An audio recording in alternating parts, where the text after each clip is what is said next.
Well, this is an interesting one to get into because today I am kind of flipping the script. Normally when I'm talking about an example like today's Tsushima, but also the various battles that take place, normally I would be looking for positive things to come out of it, positive things to highlight, positive things to show you this is what is good, this is what they learned, this is how they became. Unfortunately, today's discussion involves one country which just wouldn't learn. And that's mostly because of the particular form of autocratic government it has. You see, Nicholas II is a guy who, frankly, how do I put this politely, really can't manage multiple thoughts in his head at the same time, and really can't learn or change his opinion on things. He has a fixed opinion of what the Japanese are like. It comes from an earlier experience in his life, but also other scenarios, and therefore he cannot conceive of any scenario where he loses to Japan, where Japan is in any way strong enough to beat him. He also has absolutely zero understanding of logistics. He really does. And the trouble is, we're going to be talking about the rest of Russia as well. This is a problem. This is a real problem.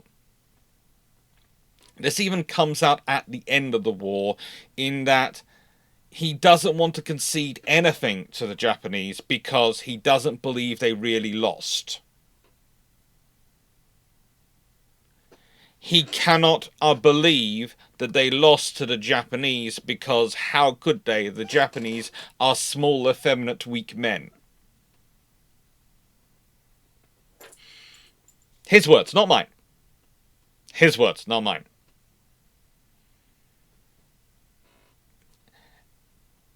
He is in many ways both the symptom, the root, symptom and the root for the situation you have Russia finding itself in, because he fundamentally believes that the safety of the monarchy, as it is the rule, and the safety of the nation are the same thing, and that anything that weakens the power of him, that weakens the power of the monarchy, fundamentally undermines the state.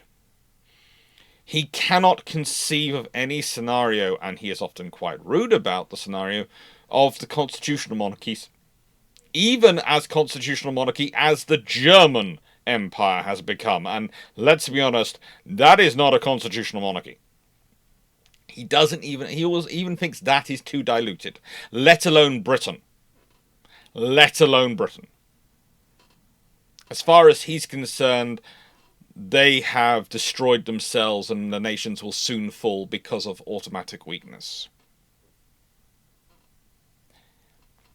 He is honestly a man out of time, but also a man out of place.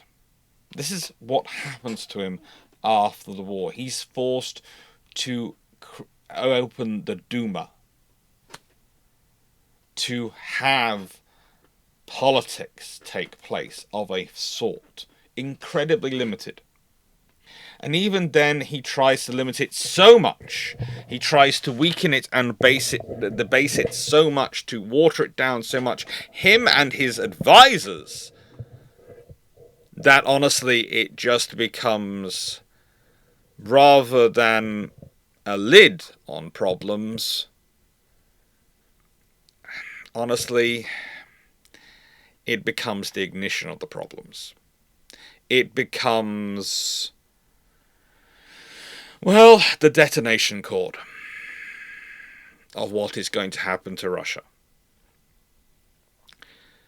Now, you also have to understand that these fixed opinions on things also affect the officers and the people chosen and the roles they're in. So this means that Russia as a government, as an organization, as a selection of personnel, is fundamentally based on what he thinks of you, and then what those around him think of you, and what that layer then thinks of you, as your levels go up. Now, I've talked about Korea recently. I've talked about Korea and the Ocean, and the various problems with which Yi Sun-sin had, and the fact that had a scenario where competency could honestly get you targeted by your bosses. Russia doesn't have that. They just don't recognize your competency if you don't fit a particular mold they like. If you do fit the mold they like, they promote you because you must be competent. If you don't, they don't promote you because you can't be competent. So occasionally they have some competent people in there. And we're going to be talking about one today. This is something I want to point out. We're going to be talking about a very competent officer. But that particular competent officer would never be in the position he was in if it wasn't for the failure of others around him. Because realistically, he's a competent officer who should be in a staff, running the staff, be sort of chief of staff at a navy or something, running it from that perspective, organising all the things behind. Because he's a trainer, he is a theorist, he is a technocrat, he is many, many things. But he is forced, and probably becomes, I would argue, the most successful naval leader Russia has during this war. And he still loses a battle. He still loses the battle. That doesn't make him a bad commander. Because honestly, and we're going to get into this as this goes on, the entire situation was rigged against him, and no sensible commander-in-chief, let alone sane government, would send those personnel to do what they were sent under the conditions they were sent to do them. There is no scenario, absolutely none, where what happens at the Battle of Tsushima is not decided the way it is. And in fact, you can say it is caused by the events in Moscow, not by anything any of the commanders do. And this should not detract from Toga Hayachira's skill. This should not detract from the Russian officers involved. Should not detract from anyone who actually fights the battle. But that battle is decided long before that battle takes place, because of logistics, learning, and application. And that is what today's video is all about. And I hope you're going to enjoy it. I really do. But Imperial Russia is a mess. In contrast, Imperial Japan is confusing to outsiders, but works. Now, why would I use such a description to describe Japan? Well, because on the face of it, they look like another constitutional monarchy. Here, look, there's the emperor handing a constitution down to the people. Look at this constitution. Look what it includes. It includes a parliament, it includes ministers, it includes council, and all sorts of different layers. It is, wow, full of openness and discussion. But is it? But is it? You see, Japan has had a different model for a very long time from Russia. The emperor is never seen to do anything. The emperor never takes sides. That's what he had the shogun for. And when the shogun didn't work anymore, when it needed something else, it got changed to something else. It got changed to something else. But the thing is, the emperor was always able to be above politics, as long as they reigned, or rather were seen to reign, and not seen to rule. That's the criteria. And this is again where Japan is often better served than Russia in its history. I love the history of both nations, but I have to say the governments of Japan have tended to be slightly better at long-term perspective and analysis. I'd argue because the situation forced them to be. You're an island nation, you have limited population, you have limited resources. You have to think about how it's going to be long-term. Whereas for Russia, often the solution to their problems has been, we'll just expand some more. How do we solve this problem? We'll expand. And that's the trouble. When you have an easy solution to your problems, it doesn't foster long-term thinking. This is why I always worry when there's things like AI, etc., in the world, and people are going, suddenly the solution to every single problem is, we're going to add AI to this. And you're going, is that really a smart application of AI, or even a necessary application of AI? Or is it not? Is it you just chucking phrase around because it sounds like you're doing something? In this case, you have the Genro. Former senior statesman is how it's called, and they can advise the Emperor. I tend to consider them the informal government. They will be senior, powerful individuals. They are personages for whom factions might war beneath them, but touching a Genro, actually going for someone who's of that rank, is a good way to make your life a living misery and very quickly over for you and your entire faction. So they're kind of above the factional politics we see in Japan. They might be involved, they might even be directing it from behind the different factions within the Genro, but they never go directly for each other.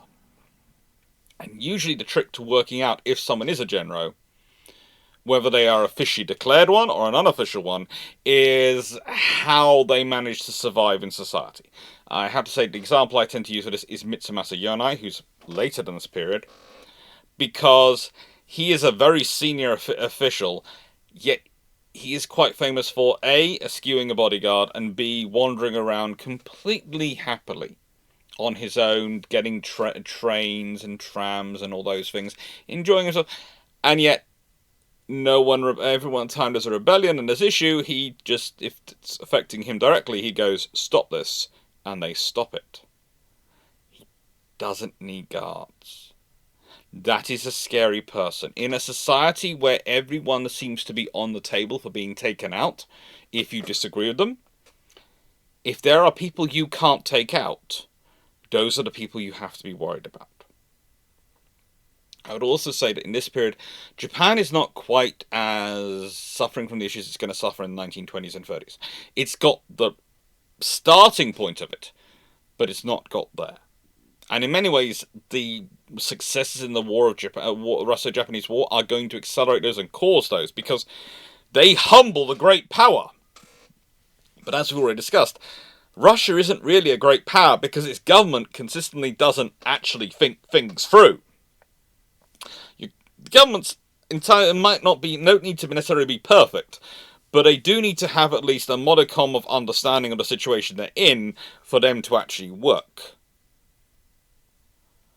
For them actually to be a great power. I think that's a criteria that's often misunderstood in terms of when we're talking power dynamics between nations.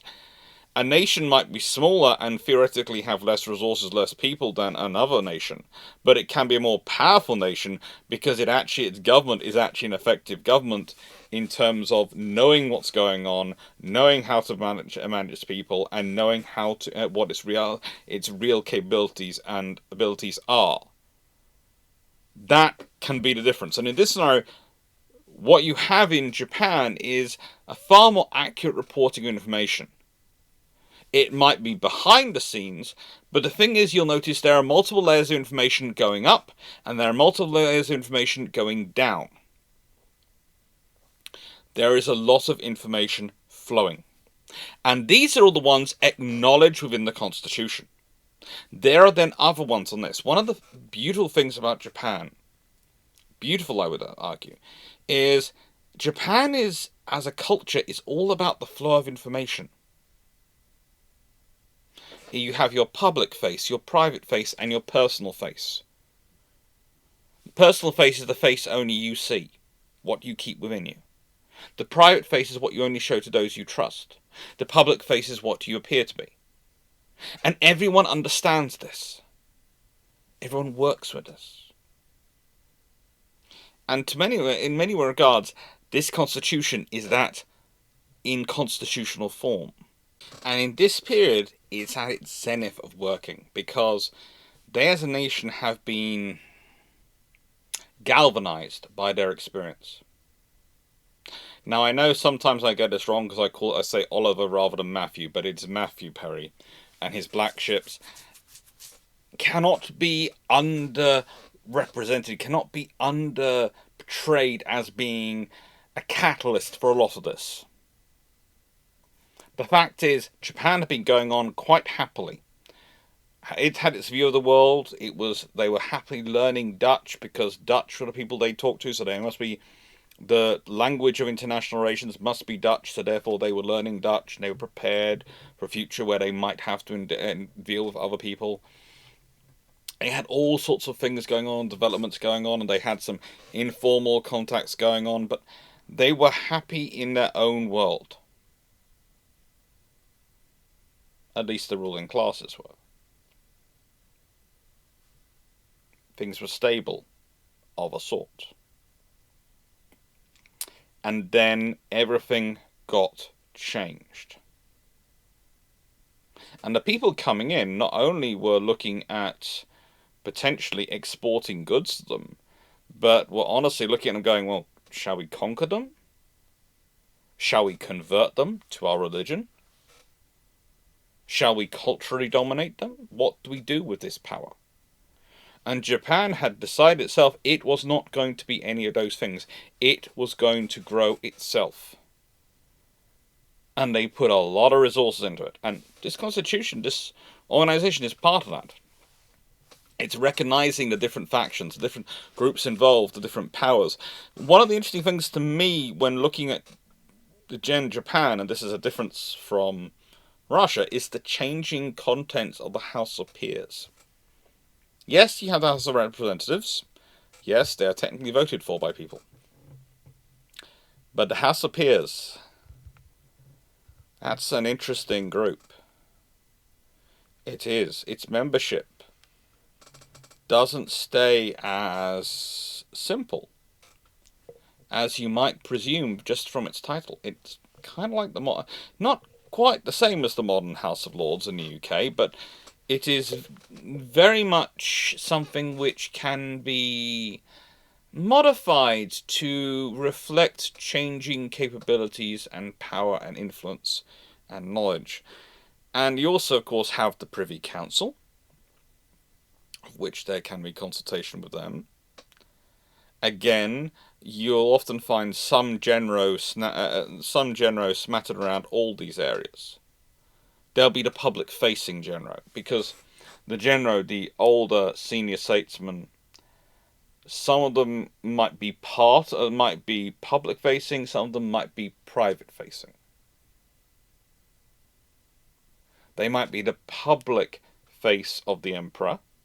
Everyone knows they speak for the emperor, but they never say they're speaking for the emperor, which is why later on you'll have people being able to be kept in power by a genro. So basically, there's a couple of prime ministers who are literally kept in power in the face of military opposition because the last publicly acknowledged genro supports them.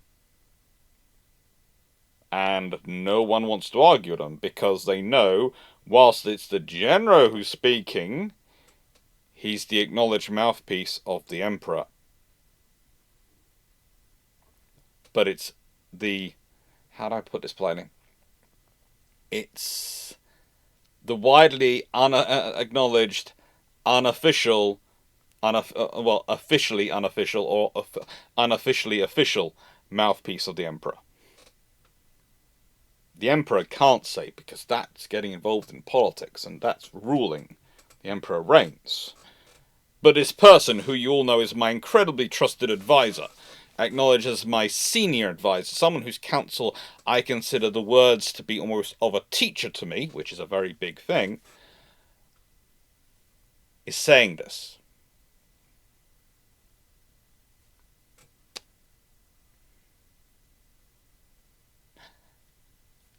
So that's the power we have going on here, and that's the complications we have going on here. And why have I started off this video by discussing both nations' situations here? Because I'm then going to do a thing of discussing their navies And then I'm going to discuss their admirals who are in charge. And then it's going to be the Shameless book plug, and then we're going to get into the battle and all the consequences logistically wise. But this is all necessary to give you the context of what's going on around these things. So let's consider the Imperial Russian fleet before it began the war. And we can't really discuss the fleet without discussing the man who, well, you could say selected it, built it, but also could probably argue profited most of it. And let's be honest, when your source for this is Kaiser Wilhelm II, who says things as, without the Grand Duke, the commander-in-chief of the fleet, pocketing 250,000 rubles, no ship in the Russian fleet could be purchased. Yeah. Here's a interesting character. Wrong image, right one. Here we have the Grand Duke Alexei Alexandrovich of Russia, General Admiral of the Russian Imperial Fleet, and he served in this role from 1883 to 1905. And he's the supreme example of what I said earlier. If you look right, and you look like you should be the competent one, they'll promote you and believe you're competent no matter what. And it helps. It really does help when you happen to be, how do I put this politely, related to the Tsar, to look right. When Alexei took on the role, his brother, Alexander III of Russia, was ruling. He would reign from 1881 to when he died in 1894. And then his nephew took on the role. And who are they going to trust more than their brother, their uncle, to give them good advice? And he advised them to build ships. Ships like the Sverich. The trouble is, he liked to look like he was doing a good job. He didn't really conceive of what the ships were going to do, where they were going to operate, or how they were going to be. No, what he did was he tended to look at ships which had been built already for other navies, and then copy them. Now, the nice estimate is this puts this 6 to 7 years out of date by the time they're launched.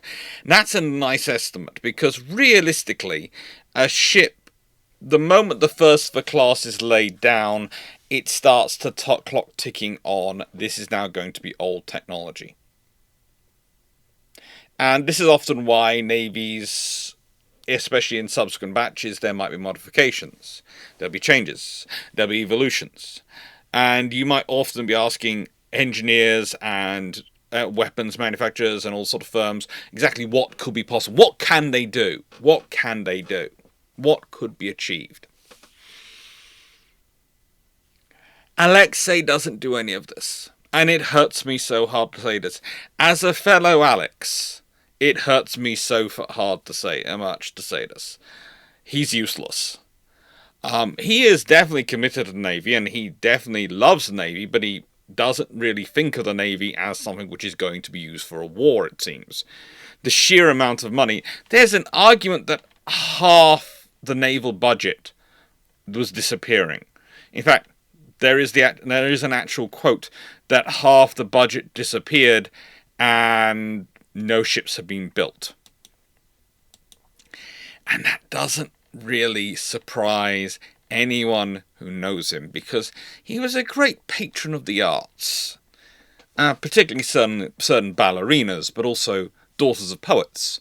He loved them all. He was very, very ingratiating and supporting of them all. But we only have to consider the ships he gets built.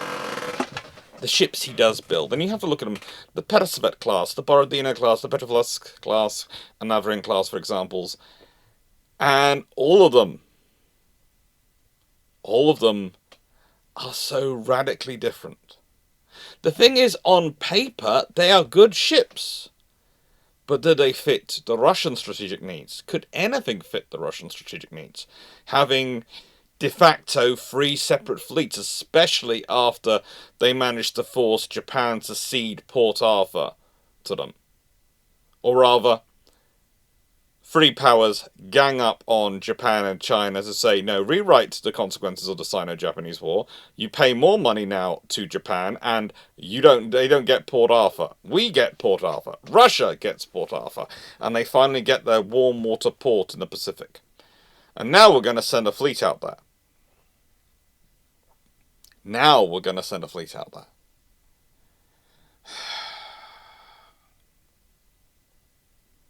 And this is the thing, the modernization and improvement of the Russian Navy, there is a lot of work going on. He's overseen this time reconstruction development of the harbours at Sevastopol, Levinda and Port Arthur. He pushed forward and improved things like dry docks at Kronstadt, Vladivostok and Sevastopol. He added in qualifications, he added in so many good things that were really, really good on the surface. But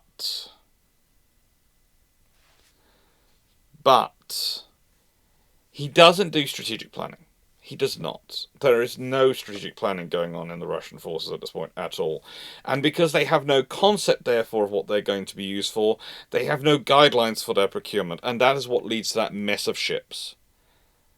And there's also a problem that, to an extent, he's trying to emulate the Royal Navy using French naval vessels. And that's not a good option because, believe it or not, the French Navy are building vessels to suit their doctrine and their concept of operations. And it's not so it's radically different from the British one. It's not radically different, let's be honest. There is not an ocean between the two, but it's different enough because the ships reflect that. There you have the problems.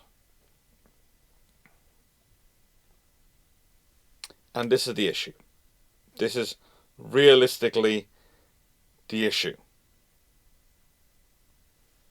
He's in power for so long, he's above reproach, and at no point has he ever seriously been asked to defend or produce a strategy. Now, I know that's kind of like the pot calling kettle black in this time period for a British person, a British historian, to be talking about a Russian this way, but I critique the Royal Navy for its own issues at this point. And the Royal Navy cannot articulate its strategy. It has one, it just can't articulate it very well to the public and the wider world, and that gets it into trouble. But it has one. For the Russian Navy in this period, they can neither articulate it nor do they have one. And that's arguably because Grand Duke Alexandrovich doesn't, how do I put this, conceive of a strategy. No one does. In the senior command of the Russian nation and the Russian Navy, such a strategy, you don't have it. We are a massive steamroller. This is our strength. We have all this mass. Now, in his defense, he was always more of a lover of the arts and literature and first nights and actresses than he was the Navy. But I still think he'd done an okay job. It's just, it was okay in the light of the Russian situation. He was going for, well, if this is anything wrong with this, I've copied the British, I've copied the French. Who can decry me? They are the best in the world. Therefore, I bought this design off the French. I've bought all these things. He has covered himself. He's done a very clever play on the system, and he was the Tsar's favourite uncle. But realistically, he's done no more. He's kind of like when you sometimes find this in businesses, and I have to admit, comes from my consultancy work, so please allow me to give you this and us. You come into a company, especially if you're doing strategic consultancy of something they're going to do, and you're giving them talking through the analysis of it. And you'll look over the company's business and you're going, well, this person is a director of this department. What have they procured? We've got these computers and this software for our, let's say, our design team. Why did you get those computers? Why did you get that software?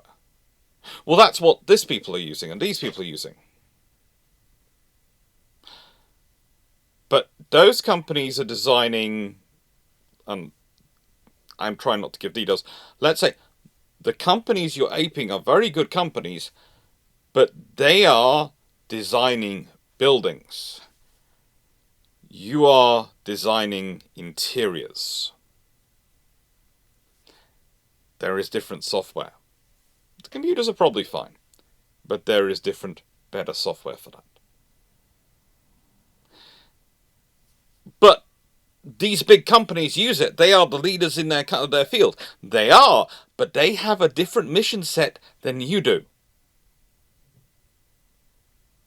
So just copying the best, whilst it does provide you with clearance and you can say, well, I've done my job as best I can, I've copied the very best people, it doesn't necessarily give you the best fleet. This is the other thing when we go to those questions about Elbonian navies and design the Elbonian navy, and people give their various answers. And my question I desire always when I'm talking, hearing these questions put together, and always I want to put forward is, what's the strategic context of Elbonia? Because here's the thing, I can theoretically get the best, worst ships, or the worst, best ships for them alternative, but honestly, the worst ships I could get from them would be to pick the greatest power who fits their situation, their strategic situation least, and then buy those ships. Because as long as I don't pick the Royal Navy, which tends to build ships which are generalists,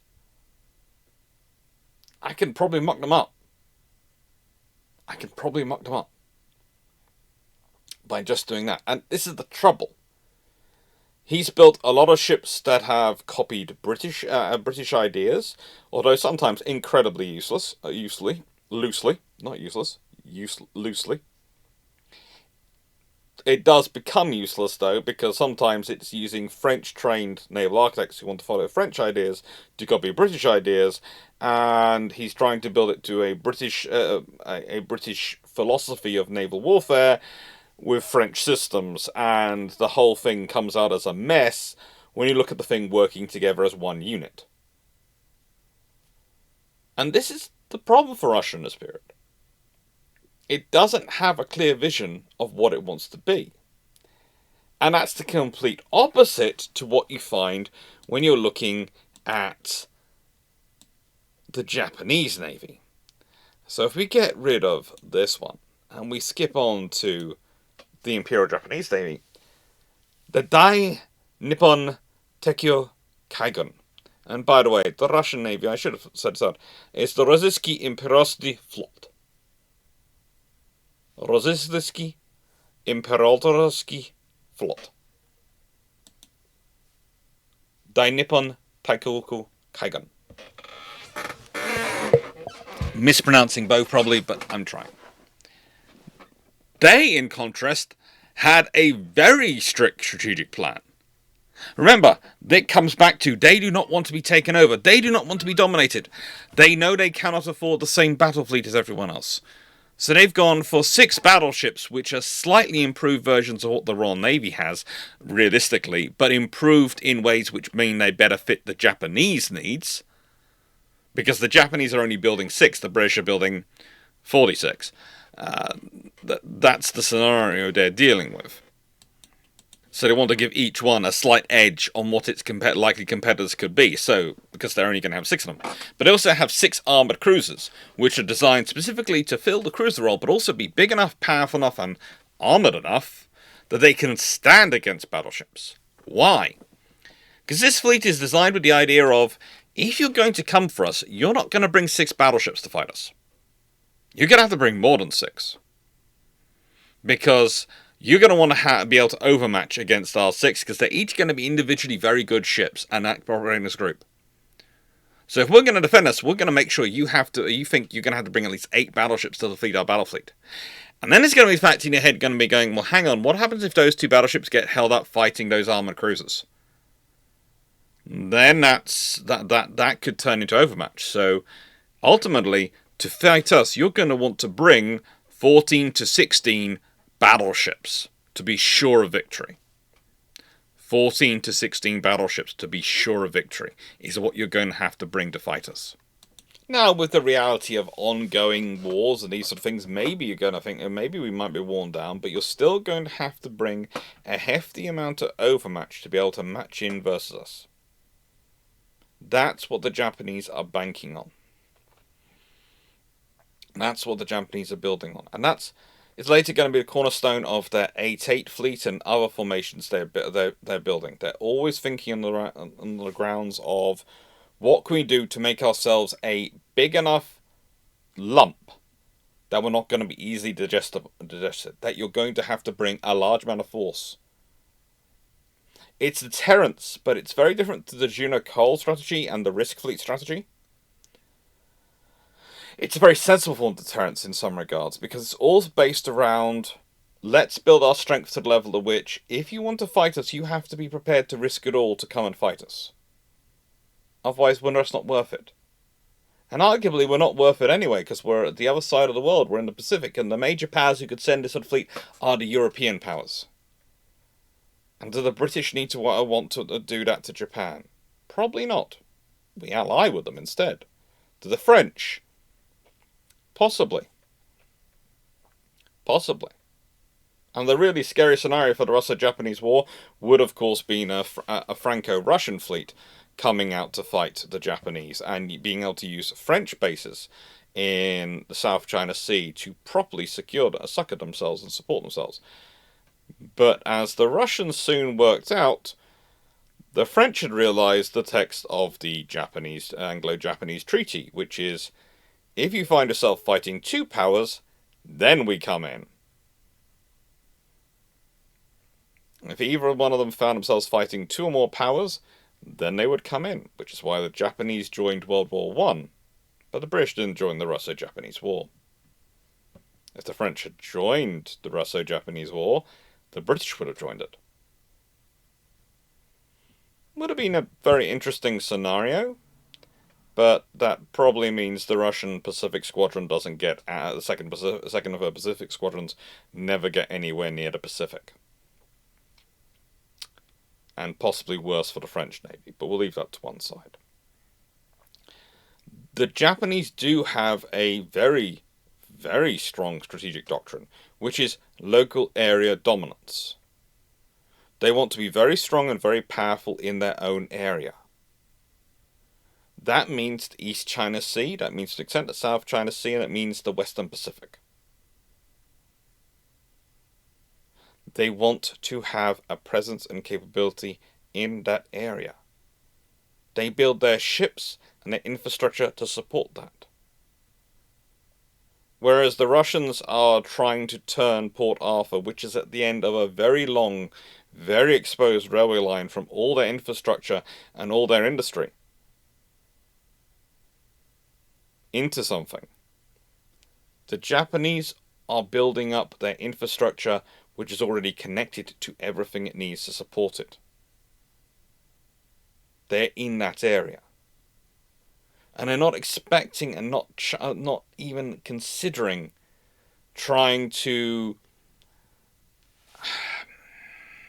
project their power any further. They don't need to. It's not in their criteria.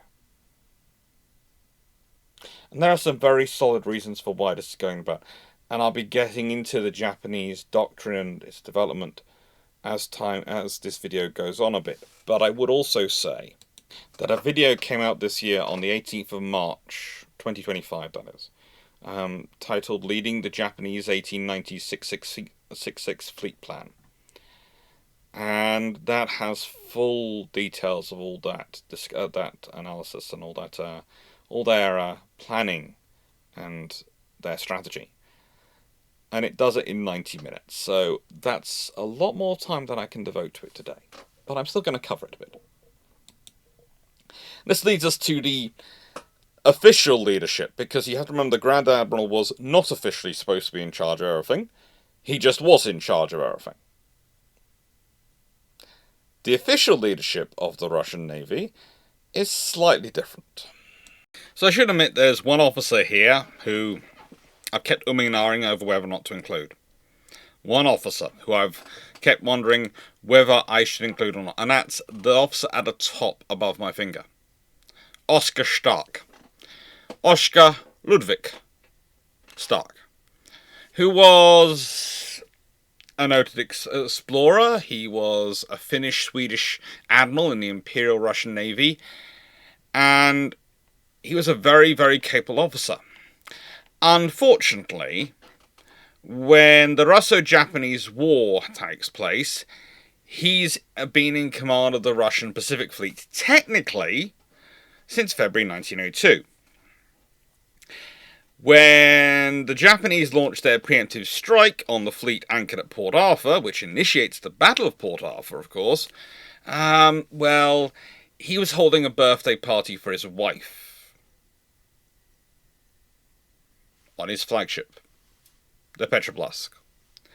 And the people actually at the party thought it was ordnance being fired in honor of his birthday party, in honor of the birthday party, in honor of his wife. And whilst Port Arthur doesn't really go as successfully as the Japanese were hoping it would do, kind of like other preemptive strikes they tried, but they keep on with that as a methodology, Stark gets overruled by this gentleman, the Viceroy. I'll be getting to him in a second. And not allowed to go and fight the Japanese then, and therefore gets absolutely panned by the world press and by Russia, and is sacked by Tsar Nicholas in the 24th February 1904, and Makarov, who I'll be talking about, Stefan Makarov, this gentleman gets appointed to replace him.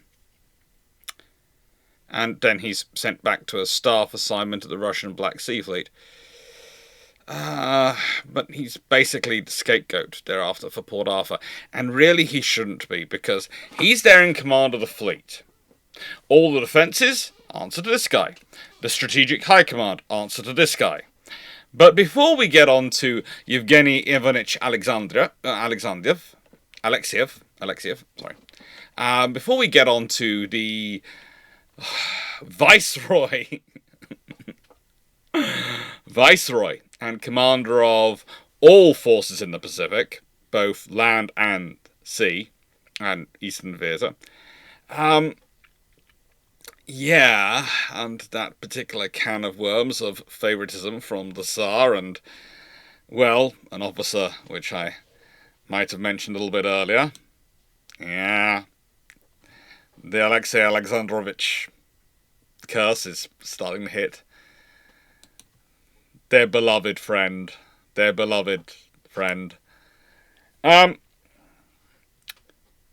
Well, we really need to start off by talking about a strategic mess caused by Fyodor Avalon, who was the chief of staff of the Imperial Russian Navy at the time, of the Rossiyski Imperialsky Flot. Rossiyski Imperialsky Flot. Well, he has managed to achieve chief of staff without ever doing anything realistically. There's nothing wrong. It's just to manage to join service in 1855. Realistically, that's when he graduates from the Sea Cadet Corps, and to leave service in 1905. So 50 years of service for Russia, and to have managed to avoid anything takes a level of skill which is frankly amazing. Especially as he's only assigned to the Baltic Fleet in 1857. For those wondering, yes, the Crimean War does overlap this service period. He does a few cruises around the world. He certainly has some presence, but basically he is much beloved, and he is so beloved that even after the Battle of Tsushima, even after all the things that go on, When he tries to resign to Tsar Nicholas, his resignation is rejected. This is despite the fact that he was stripped of rank for the role involved in it and was actually held responsible for it, because, again, you can't blame too many of the favourites of Tsar. It might make the Tsar look bad. And the Tsar, of course, can't be bad because he's the Tsar, and these are people selected personally by the Tsar, so they must be great. And in 1914, he actually, and this, by the way, is the gentleman at the top above here, at the top, he was given a seat in the Council of State. He died in September 1916 in Petrograd, age 77. Look, the fact is he also retained his position on the board of the Admiralty, and I would like to sit here and go, it's at his door. He is the Chief of Staff of the Navy. He's theoretically in charge. Theoretically in charge. Not this dude. But the trouble is, with this dude going around, what can he really do?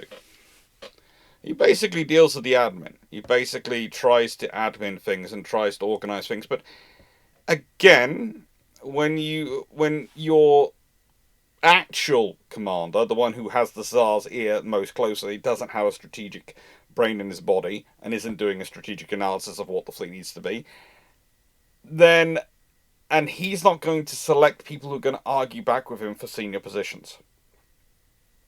And Theodore Avalon is never going to argue with anyone. He isn't. He just isn't. He was another Finnish-Swedish admiral.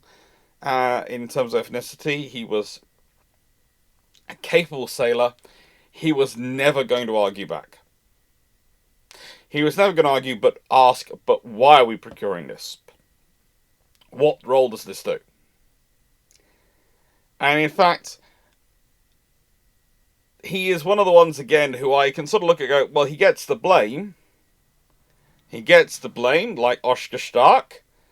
And honestly, they are probably very low down the list of people who should be blamed for Tsushima, for the events. What could he have done? Well, he should have probably been insisting on more infrastructure. A single track railway is not a good thing to supply a base down. When you've got a single track railway, the entire distance you have over Russia and across Russia and then down to Port Arthur, you probably need to start building up some infrastructure.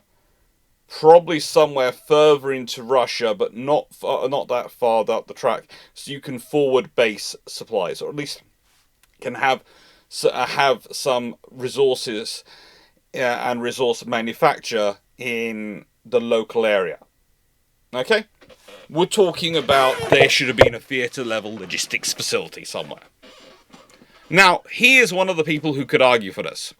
However, the person who can most make the case for that, is Yevgeny Ivanich Alexiev. This gentleman, this fine painting, portrait of a gentleman, Viceroy of the Russian Far East, from August 1903 to October 1904. And various other roles. Such roles as being a leading member of the Bezobrazov Circle, which aimed to produce a Russian equivalent of the British East India Company for exploiting Korea and China. And possibly Japan. Because they could. Especially focusing on Manchuria and Korea. And he was always assuring the Tsar that Japan would never respond militarily.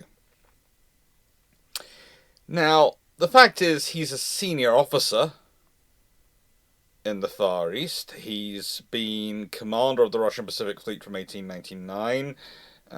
He'd been commander of the Kwartong fortified region. He'd been part of the suppression of the Boxer Rebellion, commanding an army corps, and as well as a naval officer, was also adjutant general and all sorts of different ranks. Um, and it's in 1903, as said, he's made the viceroy. There is a small problem. He does actually consider turning down that role because he already didn't know exactly what were the limits in his duties at that point in the Far East. And he was very, very uncertain about how much autonomy he had. In fact, he basically, whilst the powers give him more ability to coordinate, he's less and less sure what he's supposed to be doing. Because after all, it's not as if Japan's going to be an actual threat, or Japan respond militarily to what they're doing at all, would they? Would they dare take on the might of Russia? All down a single railway line? And even worse, when war is declared, he basically spends most of his time shouting at the army to be more aggressive. When the army are going, we don't want to be more aggressive. We have the Trans-Siberian Railroad isn't yet completed. The railway we have doesn't bring us enough supplies, and we can't even get supplies from a part of the country where they actually produce the supplies. We'd like to fight defensively. No, we have to go offensive. And this is the same guy, of course, who warned Prubish, Oscar Stark, to be defensive. Now that's possibly, and I'm going to say this and possibly, is because by making him be defensive and then blaming him for not being offensively minded enough and not counterattacking, he manages to push the blame off him for Japan managing to steal the Marchlam onto the naval commander, blame him, and as thankfully as it was, he happens to be not from necessarily the right set of Russians. Not the right group, potentially. And so that sort of helps deal that. I'm not saying there was any animosity amongst some group of Russian, or some of the Russian ability towards the Finnish-Swedish officers in the Navy, but there does seem to be some animosity, which certainly does occasionally work in some of their benefits. What can I say? It's a fun thing, and honestly, he's ordered back to St. Petersburg in 1904, but he's still technically in the post of Viceroy until June 1905, when the post is abolished. Still technically. He's special, and he manages to somehow have a very interesting career post-war. He serves as a state council of Imperial Russia, then he moves to Armenia and works as a school teacher. And in 1917, he after the February Revolution, he retires from public life and then dies in Yalta. It's a fun thing. I have to admit, the source, and I will put this out there, the source for the detail of him becoming a schoolteacher is the Historical Dictionary of the Russo-Japanese War, which is an interesting work by Rotem Kona, and published in 2006, and I like it. But I have to admit, whenever I look at it, I think that's a very weird place to end up. That is a very weird place to end up. But he's theoretically the coordinating person for the Far East, yet he doesn't know how autonomous he is and doesn't know whether he can do things, and the Russian system basically doesn't like to have autonomous officers. And the fact is, it's kind of like the British took the East India Company, and instead of doing what they did with them, where they took over and appointed a viceroy over them, appointed a managing director of the East Indian Company, the viceroy, and made him also in charge of all the armed forces in the region, and then told him to get on with the job, but didn't tell him what the job was anymore. So he kind of didn't know. But also was completely unable to do it, because he actually fought and spotted the Japanese fighting in the Boxer Rebellion. He had understanding of these things, and he still believed they wouldn't do anything. He believed they'd roll over and do nothing to the Russians. And then we have poor Stephen Makarov, who is... He's often considered one of the most innovative, best naval officers the Russians have ever produced. I'm not so sure. I certainly consider he's a very capable officer. But I think when I look at some of the stuff he does and some of the things he works with, I think he's just as much of a technocrat engineering officer as Rozensky. I really do. I think he is. And I think the thing is, he's written a few more papers on strategy and tactics. That's it. When he gets out there to command the fleet, there's the great symbols of Russian squadrons put to sea nearly every day, constantly on the move, to ensure they're never taken by surprise outside of the protection of Port Arthur's shore batteries. That's the quote. That is the quote.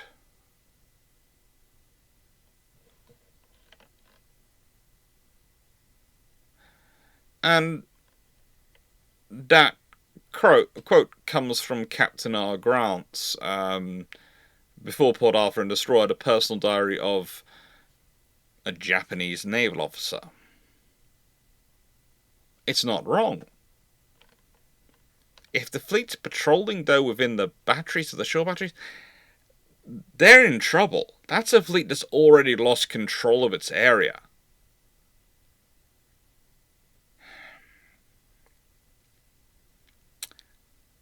The ability to inspire confidence in his subordinates was apparently the key thing from him, but I'm honestly not sure. He does actually fight the Japanese. He is quite aggressive. I don't think this is any different, though, than what Stark would have done if he'd been left in charge. And really, it sounds exactly what Stark was proposing. And perhaps that's where I'm being negative on Makarov from, because frankly I don't see any difference between what he was proposing and what Stark was going to do. And Stark had plenty of the confidence of his fleet before he's panned by everyone in the media and the press afterwards to save this guy.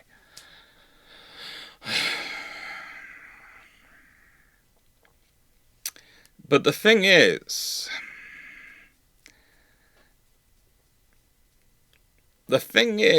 Makarov, he allows himself to fall into a trap. He falls into a constant reaction, into something that can almost be predicted. And whilst no one can be quite sure about mines,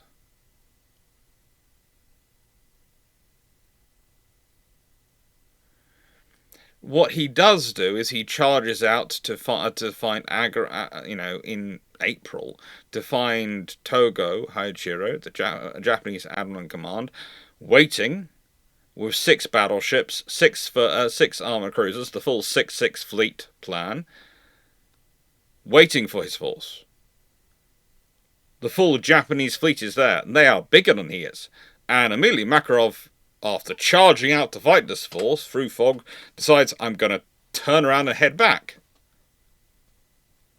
Trouble is, when he gets back, there hasn't been enough time to properly do a mine clearance. They didn't clear the mines before they went out. They haven't managed to do a proper clearance on the way back before they get back, and so his battleship and he is lost.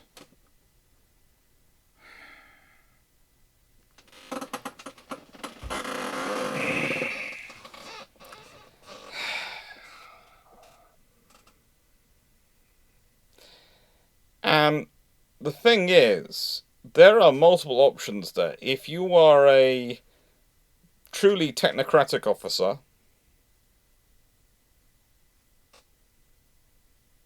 you would always follow procedure. And procedure would be there has to be mine sweeping, and mine sweeping has to be done before you leave. If you're a great leader and tactical officer, you might leave trusting it'll be done before you get back, but you send a message or you signal, or you send a vessel ahead to check if it's been done, and if not, you signal your fleet, and then you go very slowly through a cleared channel with a smaller ship in front, checking for any mines floating in that area. You have a sacrificial lamb. I'm sorry, it sounds terrible, but you don't risk your battleships. They're too expensive and you can't replace them, and the Japanese already outmass you. Let alone your flagship.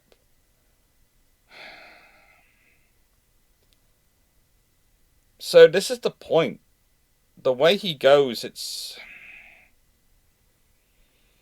For me,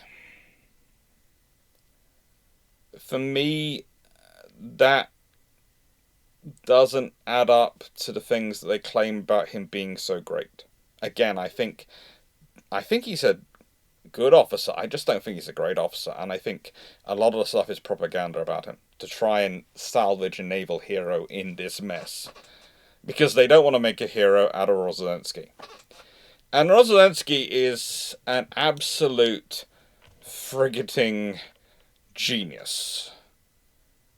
And I mean that in the nicest way, because he managed to get a fleet which is not homogeneous in any way, shape, or form, thanks to someone who will remain nameless, but you can all guess who I'm talking about.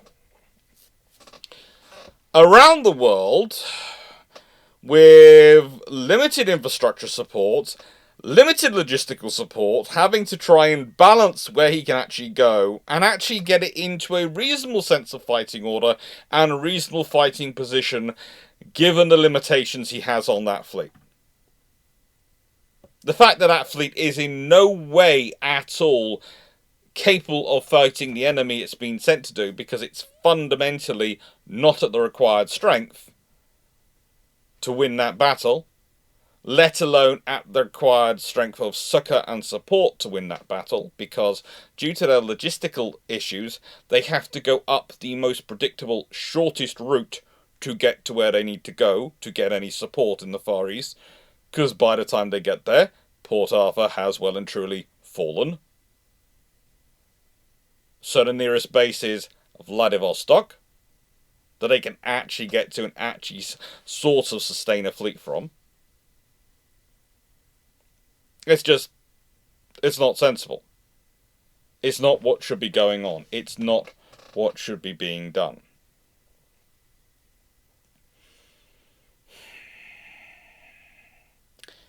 But he gets the fleet there. He gets the fleet there. And he is an officer who was honestly not expected to. He's commander of the Baltic Fleet.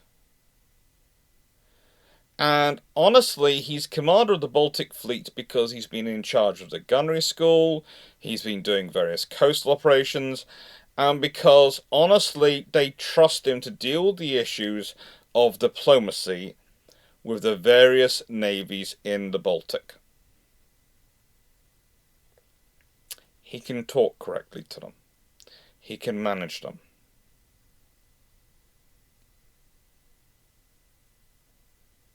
He'd served as naval attaché in London. And he'd been part of the Mediterranean squadron under Makarov when Makarov had been there. And he'd done his best. But honestly, this is the only option. Logisitics is pretty much the only option that can be selected. But he never expected to be given such a command. He really didn't. He also didn't trust their own Russian organization enough to actually tell them where he was going. That's mostly because he was trying to avoid the 3rd Pacific Squadron being added to his fleet. He called them the self-sinkers. Quite rightly, too. He didn't see the point. They were going to be a handicap. And he tried to avoid giving them the route and sharing his plan with their squadron commander. who I haven't even got up here because honestly, at a certain point, it just looks like a rogues gallery of beards. It really does. The only one who's got a neat, trimmed beard that actually looks in any way well maintained is Rosensky. What can I say? He did his best. Even though sometimes he had to fire live ammunition across the bows of errant warships, fling his binoculars into the sea, and various other things to try and get his fleet to where it needed to be. Honestly, he's not a perfect officer by any stretch of the imagination. Yet he is the only one who possibly understood exactly what he was going into. And he did it even though he thought it was stupid. And you could argue that about Makarov, you can argue that about half these officers. They all think what they're doing is stupid, but they've been ordered to. Barring this one. This one was out there as a pure adventurous. He was egging on the chances of war and pushing for aggression with no support. Forgetting logistics. A single track railway is not going to supply you. Trying to do this all before the Trans-Siberian Railway is built is just... And not having any kind of other options. And yeah, it's just... It just isn't sensible and isn't good. It really isn't. And because I've got this question a lot over the years, the reason they didn't go to Panama Canal route was because the Panama Canal wasn't opened yet. It doesn't open till 1914. So 10 years after this. And even if the Panama Canal had been opened, I doubt Rozensky would have taken the squadron round the Panama Canal route, because how was he going to sustain the fleet? But there is options, of course. He could potentially have gone up the west coast of the United States if the America had allowed them, and then hopped over the Bering Strait, and then, popped down after, got to Alaska, hopped to Bering Strait, and come down the coast of Russia, and hugged the coast of Russia to Vladivostok, and then once there, do a full refresh of his fleet. That would have been a far more viable route, theoretically, as long as America was unwilling to support them.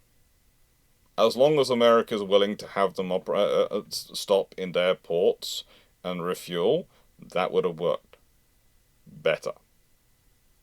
But as it was, this route, they were basically dependent upon the French and their colonial possessions.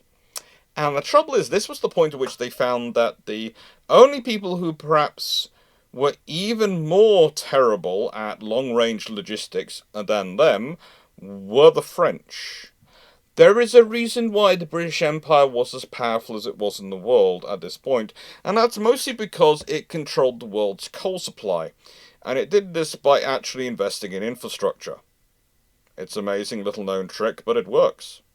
When you have the coal depots, and you have the ships to move the coal around, and you actually have enough of them and a surplus so you can do other people's, it's amazing how effective it is at being able to control what other people can do.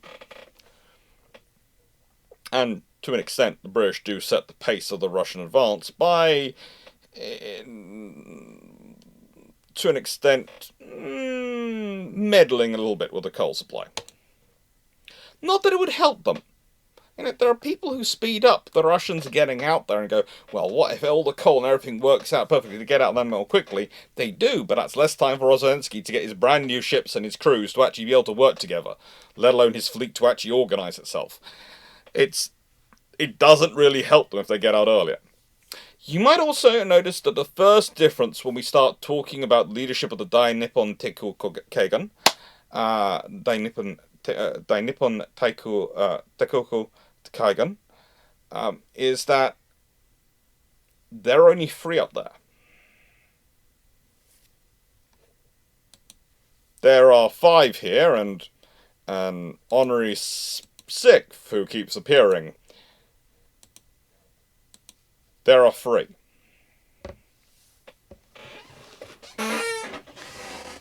There are losses in this war. The Japanese do not have everything go their way. They do not. But the Japanese also managed to hold quite firm with their commanding officers. They trust them. They're executing their plan, and they have a strategic vision. This is another thing which is an advantage. Because Japan has a strategic vision for how they're going to do things, and has actually invested towards that strategic vision and built their force around it, as long as the operations you're doing are within the scope of that strategic vision, if they go wrong, you're not found at fault and got rid of. If you go against a strategic vision and it goes wrong, you're in trouble. If you succeed, you get a medal. Whereas in the Russian scenario, with no strategic vision, no overarching thing of what they're doing and what they should be doing and how they should be working, there's nothing to hold people to, but there's also nothing which people can point to and go, but this is why I'm doing this, and explain their decisions. If anything goes wrong, someone has to be found to be blamed. There is no, sometimes life happens, sometimes war happens. It's advantageous. Now, if you're new to this channel, these officers might be new names to you. If you've watched the previous 6-6 Leadership of the 6-6 video, you will know these names quite well. And if you watch many of my videos, I've recently been talking quite a bit about Togo Hayachiro, because he's a very good leader for me to talk about. And there's been a lot written about him in English language, which means it's a good one for me to talk about because people can go and find out more. They can go and easily discuss more. And I like to, how do I put this? Pick on leaders to talk about where people can go out and find out more, because the whole point of this channel is it's a naval history channel, and I want to encourage people to love and enjoy naval history, so I want them to be able to go and find out more and find that avenue into it. So sometimes talking about the people who are far more easily and readily available resources about is a good trick for that, because people can go find it out themselves. There is also Vice Admiral Ito Sukiyuki, who is the chief of the Imperial Japanese Naval General Staff from May 1895 to December 1905. This gentleman. This is Togo Hayachiro. And this, Minister of the Navy, future Prime Minister, all sorts of interesting things, Admiral Yamato Gonhai. November 1898 to January 1906. He would serve as Prime Minister 1913 to 1914 and 1923 to 1924. Unfortunately, for Japan, he dies in 1933, so he doesn't get to do 1933 to 1934, but it could have been useful to have him around then. He was a very capable, very apt and skilled person. And he's one of the key people in terms of the war, in terms of preparing Japan, in terms of building up the force and securing the support for the 6-6 fleet, and getting the investment in the Navy, especially after the Sino-Japanese War. He also does a wonderful tour with a few other personnel in Port Arthur in December 1904, taking Western observers around where they had captured. There are some great pictures of that trip and of him basically showing off. Because that's what he deserved to. Yamamoto Gonhai. He is a skilled and capable leader. I don't think quite enough credit goes to other officers in the 6-6 plan. He gets a lot more than some others, but the thing is, this whole force has this whole force structure and this whole leadership has a clear vision of what they want to do. They have a clear vision of what they need to execute. Togo Hayachiro, for example, and we'll talk about this later, has actually built some of the infrastructure and key bases he's going to need to support him for his operations in this war. already. They know what they need to do. They are there to defend Japan. They need to prevent the enemy getting together in a size of force capable of outnumbering them and outstrengthening them. And they are there to make sure Japan is a very tough pill to swallow. The thing is, Russia is kind of the perfect size for them to fight, to announce their status as great power. And Russia doesn't realize it's gunning for this. It's giving them casus belli. And when I say Russia doesn't realize this, I mean they willfully don't realize they're doing this, because they are constantly being aggressive and pushing them out. They don't consider how much their achievement of taking Port Arthur, which had originally been granted to Japan, they just think it's Japan fulfilling its natural place. Of course, we're stronger than them, so they have to give it up to us. They have to accept the changes. They did accept the changes, but the thing is, the situation isn't always going to be the same. And whereas the Russians have as I've described it, a mishmash fleet, the Japanese have quite a homogeneous force. They have quite a force built to work together, built with a guiding philosophy to fight together that can be wielded as a successful force. And whilst, yes, on paper, the Russians are stronger. On paper, people looking at... I know there were ardent producers at a time where they literally added up numbers of guns and going, the Russians are going to womp this battle. They're going to smash the Japanese. The reality was, getting the Russian fleet to actually to there and to work together in any way, shape or form are huge achievements. Huge achievements.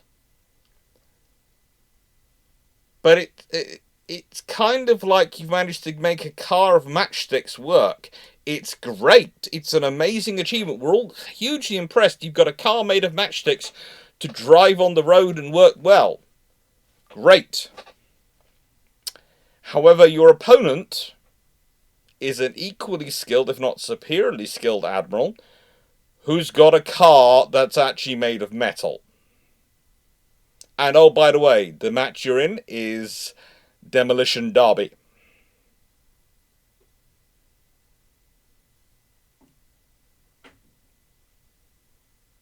It ain't good for you. It really ain't good. And that's the situation.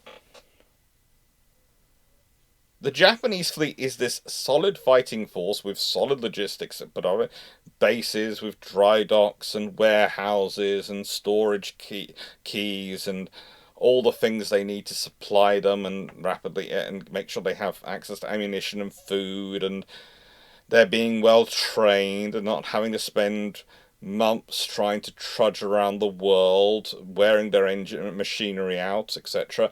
They're able to do regular maintenance and regular repair and all these things. And the Russian fleet isn't. The Russian fleet isn't. These are free, exceptionally tough, exceptionally professional officers. Okay. They might not fit the modern mold for what we might consider a modern naval career or a standard naval career of the time. But they're all well trained, they've all experienced a lot of war, and they're in command of a fleet which has been forged for that purpose. And they each have their role.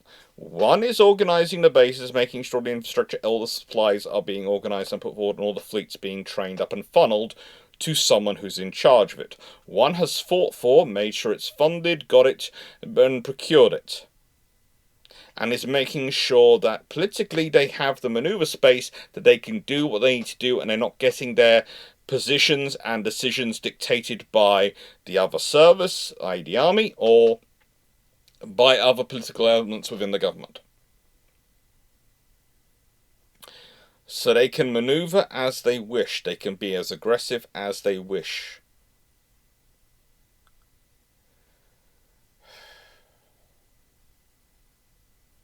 It's capable.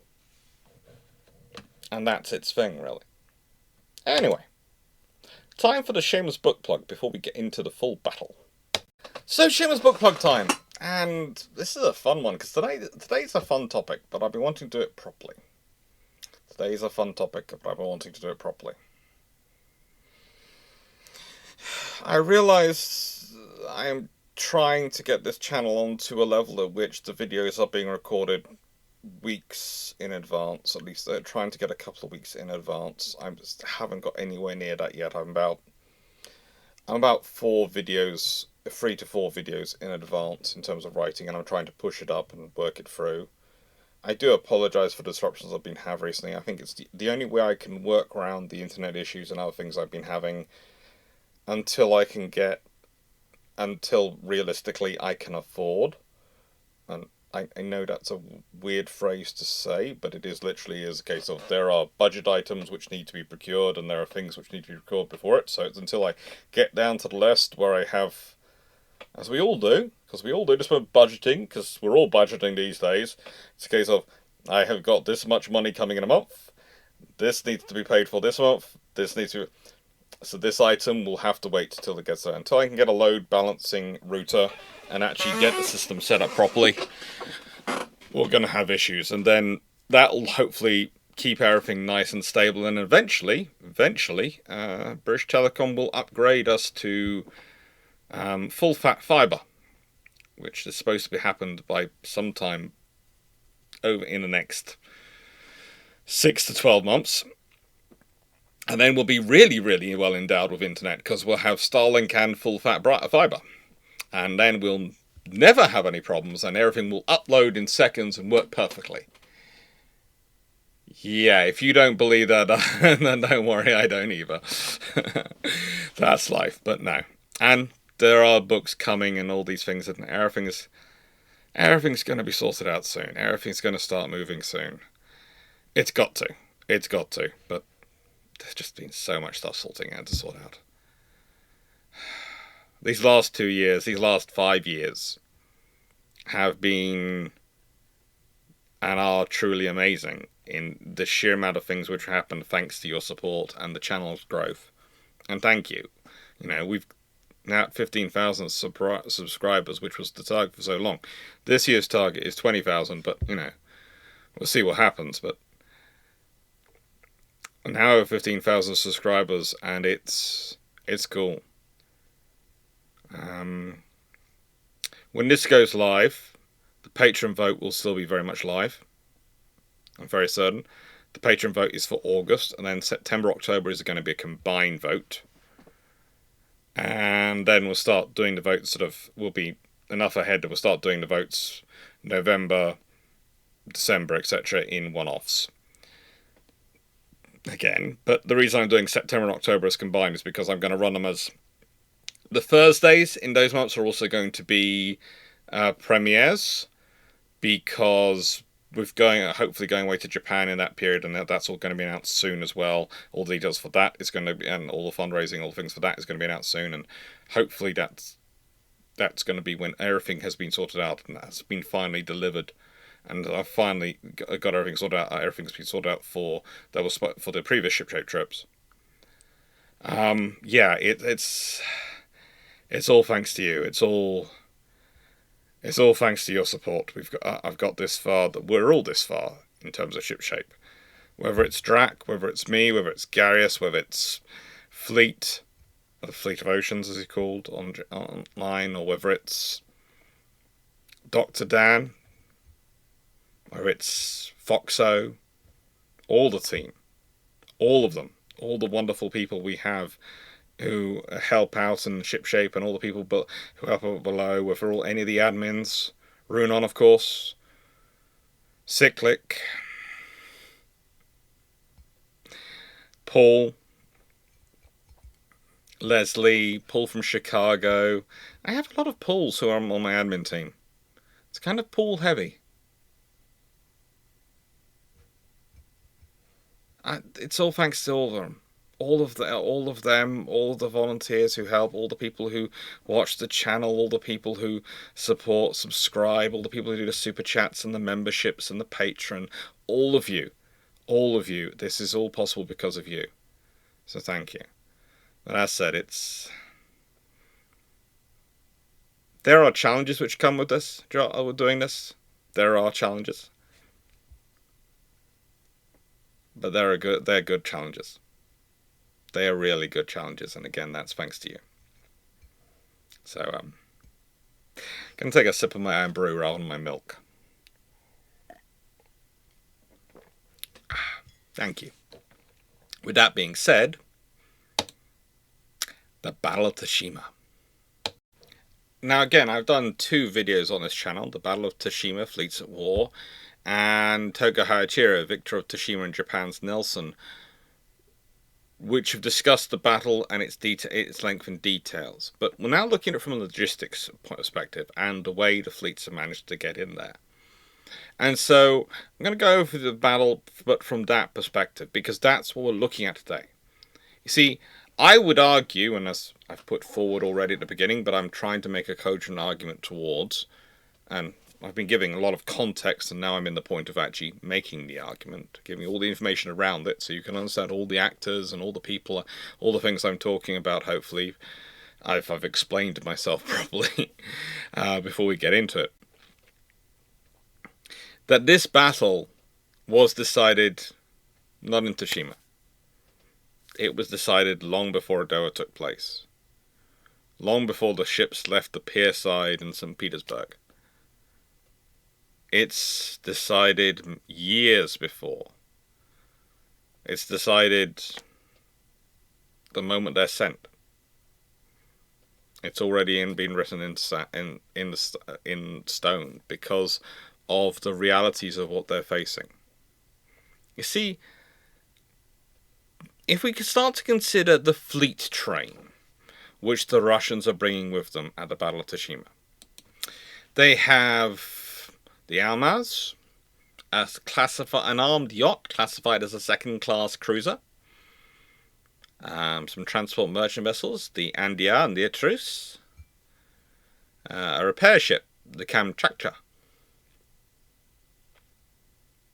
an ammunition ship, the Korea, some fleet tugs, the Rus and the Svir, and hospital ships, the Oriel and Kostroma.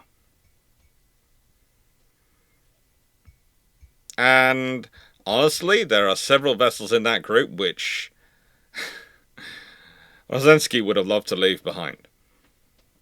Would have loved to leave behind. And if you were really thinking about going to fight a battle, those ships should never have been there. If you'd had any other option, those ships would never have been there. You have immediately tied your force down.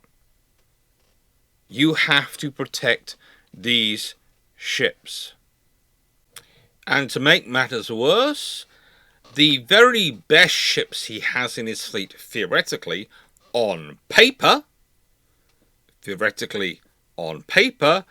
being the criteria here, his Borodino-class ships, well, 3 of them were so new they should have been on shakedown cruises, not leaving for war. Not in the scenario we're in. It's even worse than the Prince of Wales in World War II heading to Denmark Strait. I mean, quite literally, the Oriel commissions and completes in October 1904. It leaves the Baltic in October 1904 as part of Rozensky's squadron. It literally is just officially finished, and now it's off to war. Usually you want a shakedown cruise. Usually you want to train the crew. And that's October. You know, I suppose the Borodino, it was commissioned in August, so 1904, so that's good. And the Imperator Alexander III, well, that had been completed in November 1903, so that's had 11 months. But the Knyaz Suvorov, which is, let's be honest, his flagship, Rozensky's flagship, and he chose it because he felt he needed to be on that ship, is what many sources report, and I wouldn't be surprised seeing his write-up, was commissioned in September 1904. Think about that. That's his core battle force. Then on top of that, and those ships, they are capable vessels. They are built with the tumble home design, so they have a very high metacentric height compared to other vessels of the size, and they present quite big targets. But there again, for a long ocean voyage, having a higher hull and higher freeboard might not be too bad. They could theoretically do 17.5 knots, usually happier at about 14. But they're the core of his force. They are the core of his force. They have Krupp armor. They have 4 12-inch guns, 12 6-inch guns. They have all sorts of firepower sitting there. And then you've got his 2nd Division, which they are tied to. Okay? The 2nd Division. And you start looking at their battles, their ships. They've got Persepctive class, which are intriguing. They've got the Naval, which is a Russian take on the British Trafalgar class. It's interesting, to say the least. And again, all these ships have theoretically different speeds, different capabilities, different armaments. Some of them are armed with 10-inch, some of them are armed with 12-inch. Still, you know, some of them... some of them are just...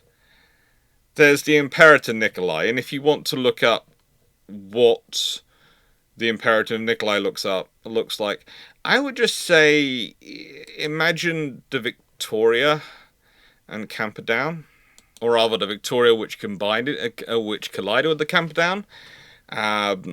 Remember, you know, the shoebox style.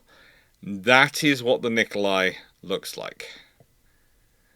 That is really what the Nikolai looks like, and honestly, that's probably what she's based on, considering the people who are around when she was being designed. Admittedly, though, she was actually technically completed a year in advance. Technically. So, it's similar designs going forward. Rather than her being based on the British design, it's a similar design philosophy they've heard about, been discussing, and have adopted. It's an interesting ship. It's got one twin set of 12-inch guns on it. One twin set of 12-inch guns. And again, it's got a top speed of 14 knots. This is the ships he's been given to weld into a fleet. It's a hodgepodge. This is why he's got those supply ships behind him, but he hasn't got enough supply ships. Because he's both chained by those supply ships, and frankly, he needed more. To keep this fleet going and keep it in good repair, when he didn't know what port facilities he was going to be able to access, he definitely wasn't going to have access to a dry dock. He needed to have all the assistance he could get. And yet he didn't have it. Think about the fleet trains from World War I, let alone from World War II, that fleets would take with to operate over far less distances. Now you can go, well, what about the British in World War II? Well, the British were planning to have bases all around the world and are planning to make use of them. They have the logistics flow going between the bases, and then they have their faster logistic ships only have to operate from the nearest base. The Russians don't have bases. They don't have anything to operate from. They have to get out there, and they have to go all the way around, in some of their cases, around Africa. Some get to go through the Suez Canal, but many of them have to go all the way around Africa.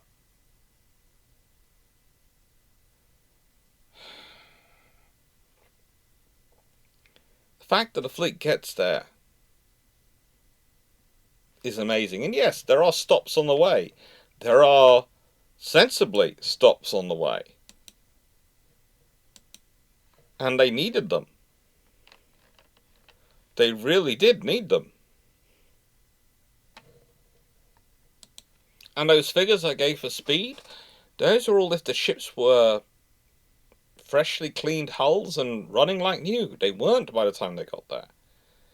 Most sources estimate the Russian fleet, thanks to a combination of the auxiliaries it had with it, and it had detached some auxiliaries, not those ones listed, but some other transports as well. They didn't have a few. They had a couple more transports with them. Not many. The Russian fleet had a practical maneuvering speed of 9 knots by the time they get to Japan, to the waters around Japan. And the real thing is, once you start looking at this logistically, and you start thinking about this battle logistically, and you realize where the battle takes place, it is quite literally between Kyushu, one of the Japanese home islands, Kyushu, and Korea. It is in the Tsushima Strait, which is the strait closer to Kyushu. There is an island in the middle between, then there's the Korea Strait. And why is he doing that route? Why is he taking that route, the most direct, quickest route to Vladivostok? Why is he not trying to go round Japan? Because he knows if he tries to maneuver round, the combined fleet has logistical capability to maneuver and support itself. He doesn't. What he has is what he's got. He has no choice. Rozensky has no choice. There are so many books written which say he has free options. He doesn't. He doesn't have free options. With the state his fleet's in, with the support he has, and the capabilities he has after what was an 18,000-mile trip, an 18,000-mile journey. He doesn't have options. He doesn't even have dilemmas where he's having to choose the least of the worst options. He only has option. Singular. There's no dilemma about it. He knows it's a bad option. It's just the only thing he can do. He either surrenders the fleet in a neutral port, which is not an option. He turns for home, not an option. Get them all killed, or someone will try and kill him, in which case the fleet will definitely not have a chance, because the person who'll probably be in charge will probably be less capable than he is.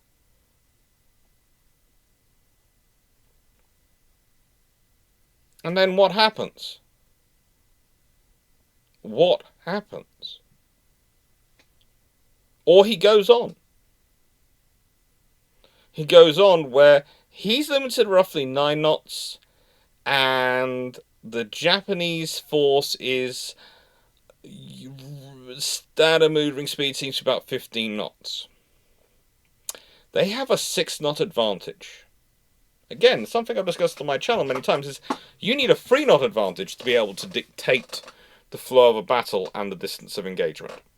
A 3-knot advantage is all you need to be able to dictate the pace and flow of a battle engagement. If your enemy actually tries to engage you, they just wait there for you to come into range and then fire, and you keep being driven off, then yeah. But if you're actually fighting a battle, not a convoy trying to get through and they're not just holding their position, you need only a 3-knot advantage. With a 6-knot advantage, you can pragmatically run rings around them.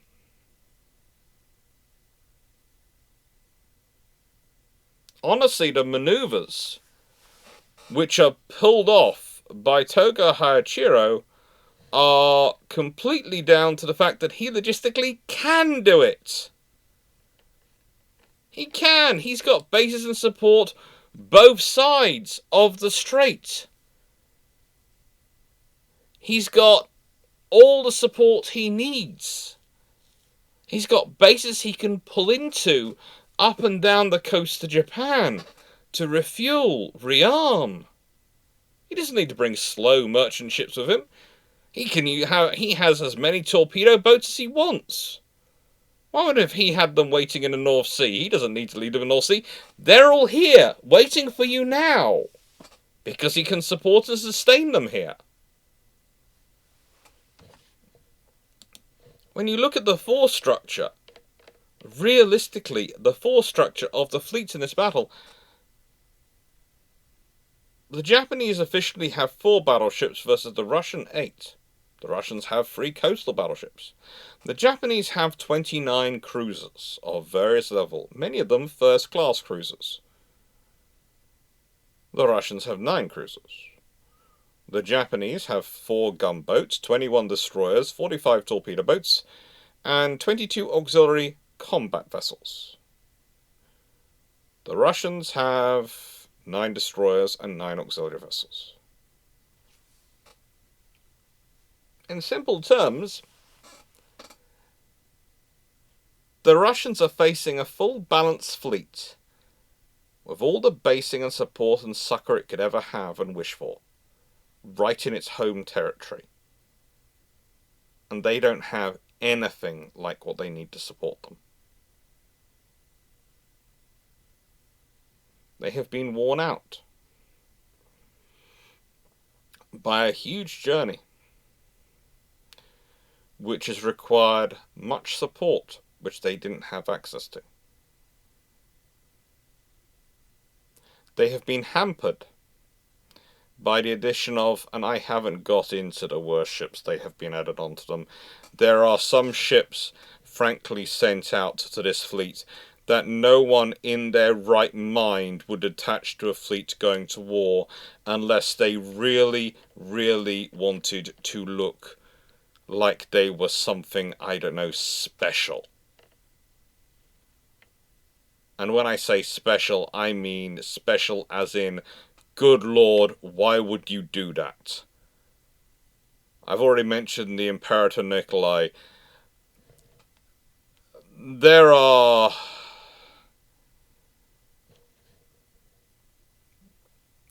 quite literally coastal defense ships sent out that have no grounds to be anywhere near such a battle. No grounds. The Russians literally pulled ships out of everywhere to put a fleet together, and they added on ships which had no right to be there. Because when I talked about earlier, you might have got the impression that it's the auxiliaries which are slowing them down. But no. The pragmatic speed of those coastal defense ships, like the General Admiral Alparaskan, is in good condition 10 knots. That's their cruising speed, their economical speed they're judged at. Armed with 3 10-inch guns. 3 10-inch guns.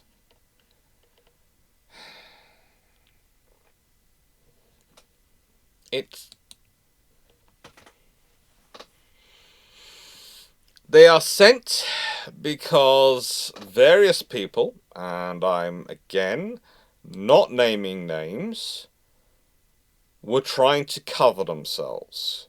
Because if they've sent every single warship they can get their hands on to join the fleet, no matter how bad, then this man has any failure, it must be on this man, because how can they lose when they have sent such a mighty fleet? And of course, the very simple doctrine being sold to people at this point was number of guns equals victory. He who has the most guns at this battle will win the war. Of course, anyone who'd done any cursory reading of history, i.e. Battle of Trafalgar or various other battles that come spring to mind from the Age of Sail, not that long ago in this period, a little, exactly a century almost in the case of some of those battles in this period, would have very quickly noticed that it's often not the side which has the most guns which wins the naval battles. It's usually the side which can make best use of their guns through the ability to maneuver and dictate engagement and carry the battle. Not number of guns at all. You need a certain number. This is not me saying and not me claiming that that you can go into battle completely outnumbered and out supplied by resources and win. I'm not saying that at all. In fact, this definitely shows the opposite of that. But you need to have a viable number of guns, or a viable number of VLS cells, to use a more modern phrase. You need to have viability in terms of your armament. But just having the most doesn't guarantee victory. What gives you victory is how you're able to use and employ them, which often depends on infrastructure and logistics to give you options of how you use and deploy them. In this case, they don't have any. I'm not saying the Russian fleet should have stayed at home, but if they'd taken all these men and turned them into extra ground forces and given them rifles and all the other support, and maybe thrown all their money and resources they could behind the Trans-Siberian Railway, that might have been more of a use of them. Heck, ship some of the guns ashore and use them as artillery pieces. That would really have been useful. Because they might have been able to sustain the land forces, additional land forces. They could in no way sustain the naval forces.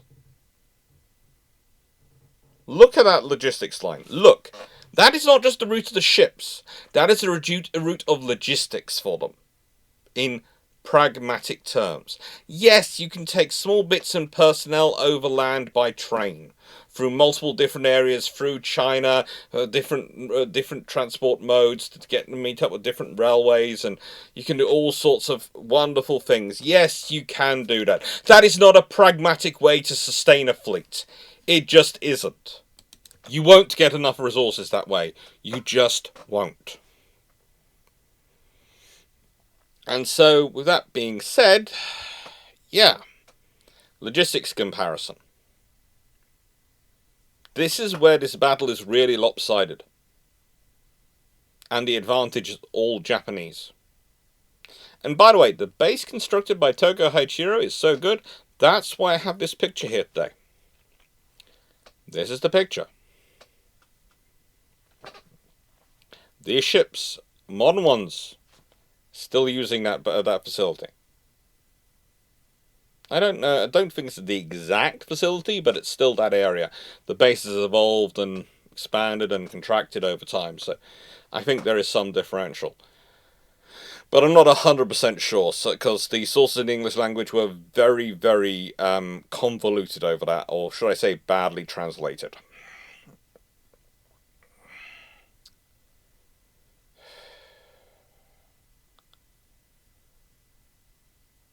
They did their level best. All those Russian commanders, Rozensky especially, did their best to get a fleet in fighting order to Vladivostok. But they needed to get it to Vladivostok to be able to fight and have a chance of being able to fight the Japanese. And even if they had got it to Vladivostok, they have nowhere near enough of the smaller vessels with them they need to deal with the sheer horde of destroyers and torpedo boats the Japanese have. The Japanese have been building a fleet as a deterrence force, but not a risk fleet or, not a je ne sais idea. No. This is going to be a powerful enough fleet that for anyone to fight us, they're going to have to bring their full force for years. You see, if the moment the war had started, the Russians had mobilized the Baltic Fleet, like they did in the 2nd and 3rd Pacific Squadrons here, and had immediately mobilized them and ordered them to form up, dispatch, go out to Pacific, ordered the 1st Pacific Squadron to hold its position in Port Arthur, sent troops and forces to reinforce Port Arthur as rapidly as they could, and told them they had to hold until the 2nd and 3rd Pacific Fleet arrived, and then they would join up together.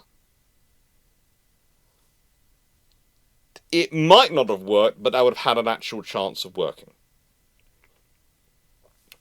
Because the Japanese fleet would have been caught between the 1st Pacific Squadron, which is quite well provisioned and has some pretty good ships in it, which have been worked up long enough they actually know what they're doing, and this larger force, and they'd have been caught the other side of Korea. The other side of Korea.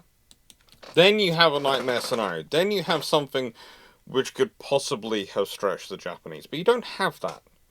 You have the bravado of the 1st Pacific Squadron being thrown away, and then only after things are already looking absolutely terrible, the panic and let's send out the 2nd, and then let's handicap the 2nd by sending out the 3rd because we want to look like we've done everything, because we're all politicians who are worried about what other politicians are going to think about us, not what anyone else is going to think about us.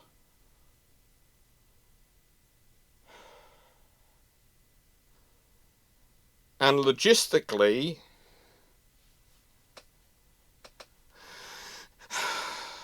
they have no chance.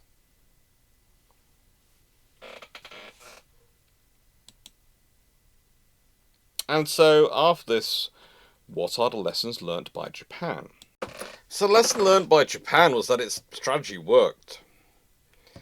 That if it could somehow attrit its opponents and get them to fight a decisive battle close to Japan, they could win.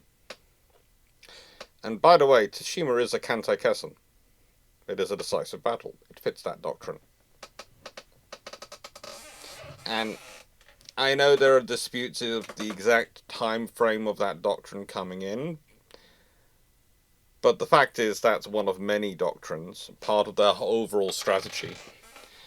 And I would say the actual doctrine comes in after this war, but the theory has been discussed for a while. The theory was a cornerstone of their idea, the 6-6 fleet. What's that built on? Well, you want to have a decisive battle. You want to force the enemy to come to you in sufficient force to try and get to you. You then want to attrit them through cruiser actions, through distance, i.e. logistics, or torpedo boats and submarines later on. And then you want to engage the remainder of their fleet in a decisive battle with your force, and preferably win. And even though you may lose a great number of ships, if you win it, you will hopefully have made yourself a big enough, ugly enough target that they decide it's better to give up and go home. And the idea is never going to work on the largest of powers. The largest of naval powers, that's not going to work. The Japanese know this. They will win run round, and then they will come for them again. And that's the trouble. They will come for them again. And Japan does not have the infrastructure or logistics to build up a force sufficiently great to go multiple rounds. But that's their point. Ultimately, it's a very defensive doctrine. It's a we are controlling what we have doctrine. For you to take it off us, you have to be big enough to sustain the losses. So I suppose to that extent it's a risk fleet. But it's not really a risk fleet, because it's not built against anyone, it's built against everyone. Everyone knows You go to fight Japan, you've got to bring enough force to be able to overmatch their force, their fleet. Which means you need to match in against all those large cruisers, all their battleships, and have enough ships to ensure your superiority. Because if you don't, they will. Because what they lack in numbers, they make up for in quality.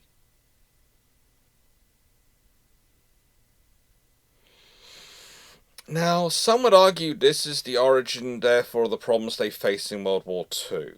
And I would certainly agree with that. I would also argue this is the point at which I start to say that Pearl Harbor was both not too successful and not successful enough. If the American carriers had been there and they'd wiped out them and the battle fleet as they did, then it would have been successful enough to buy them the time they needed to maybe have a chance.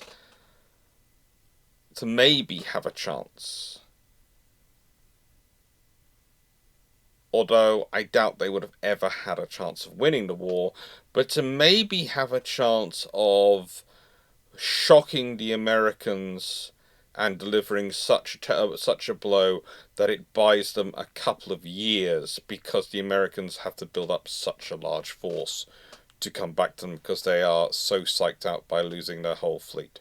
And that is a very long shot, maybe, because I doubt it would.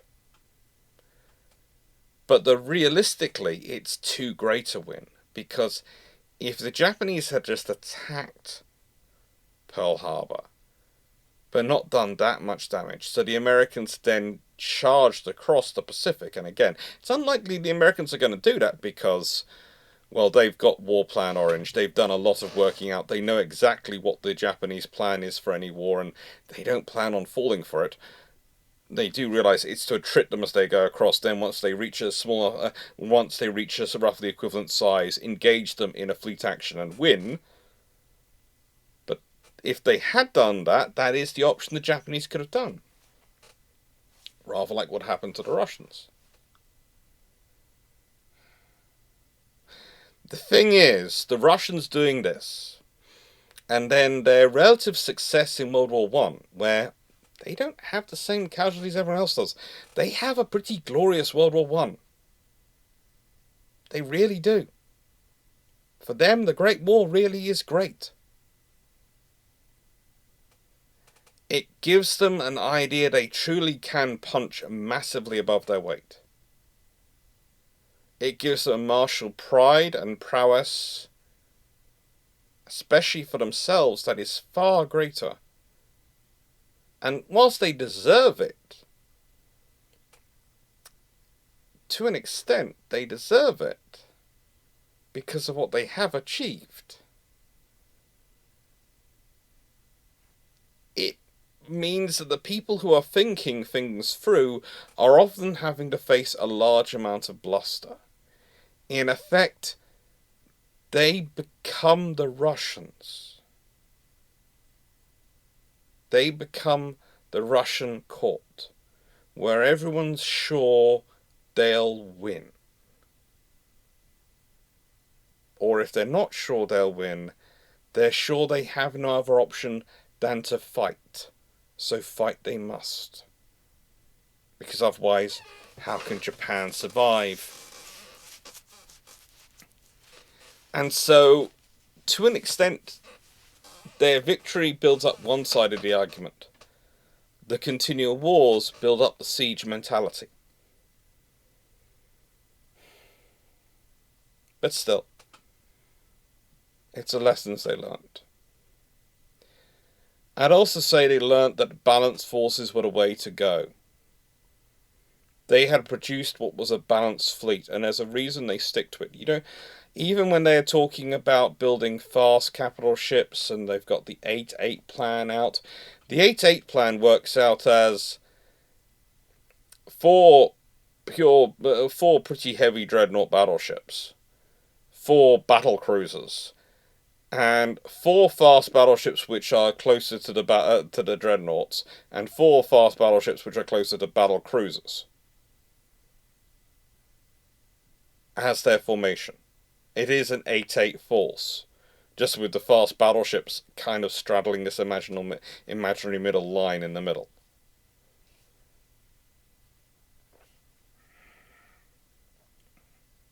That was their plan after World War One of what to build, which gets scuppered by the Washington Naval Treaty.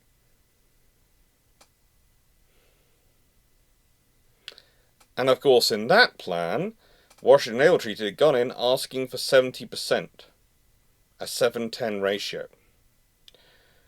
Which, if we consider the force structure that they roughly achieve versus the Russians, overall you could say that's a 7-10 ratio. You could say it's a 7-10 ratio. Depends on how you do the sums and how you judge things.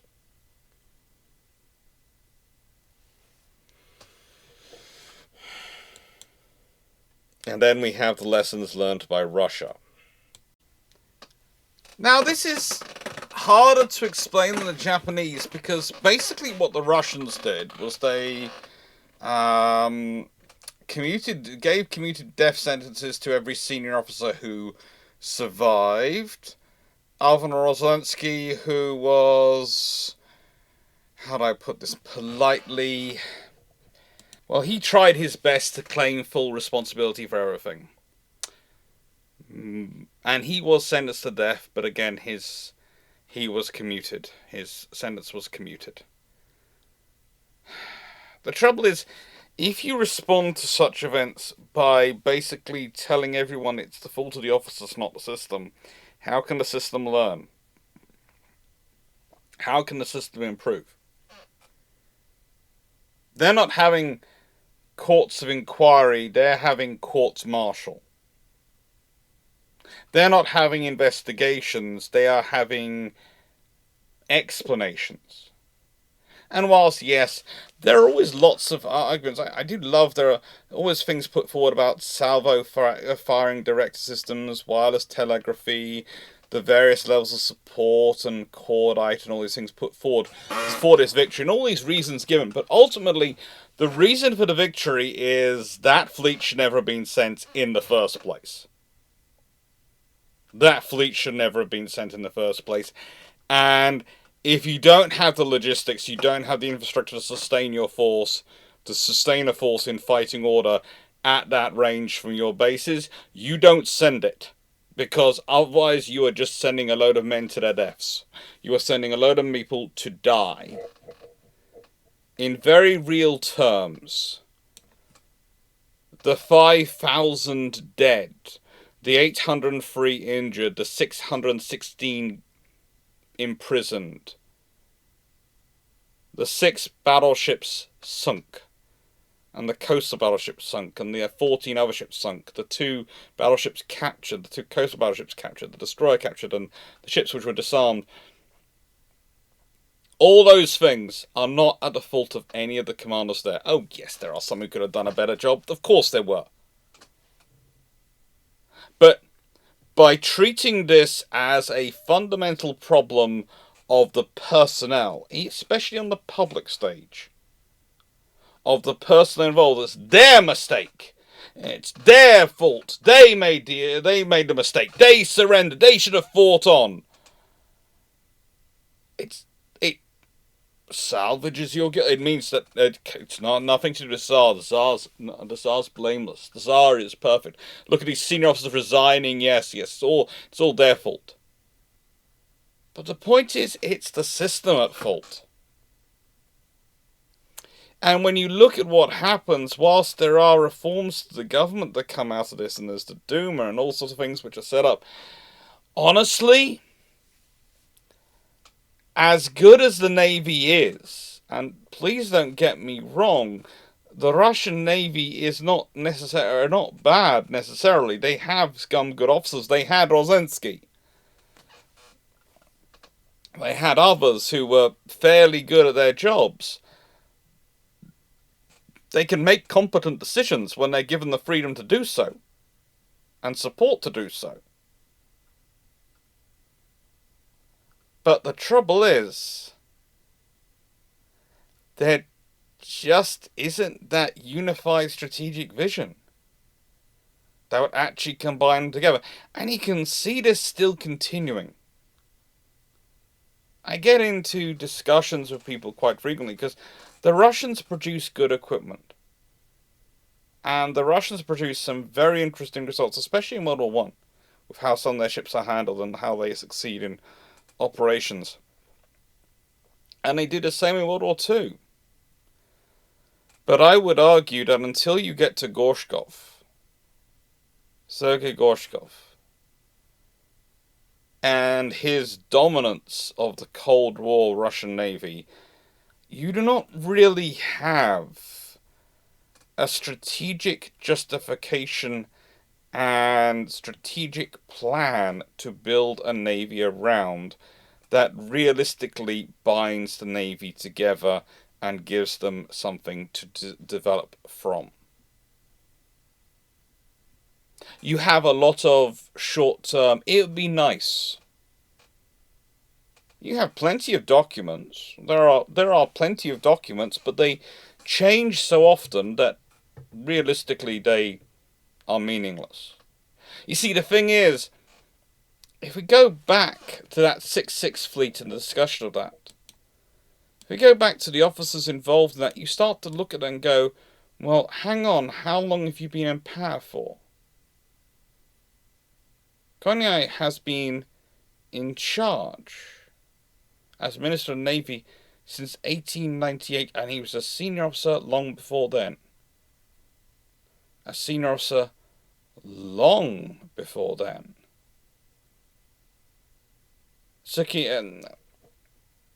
Ito Tsukiyuki. Sorry, I keep pronouncing his surname wrong. Was in post from 1895.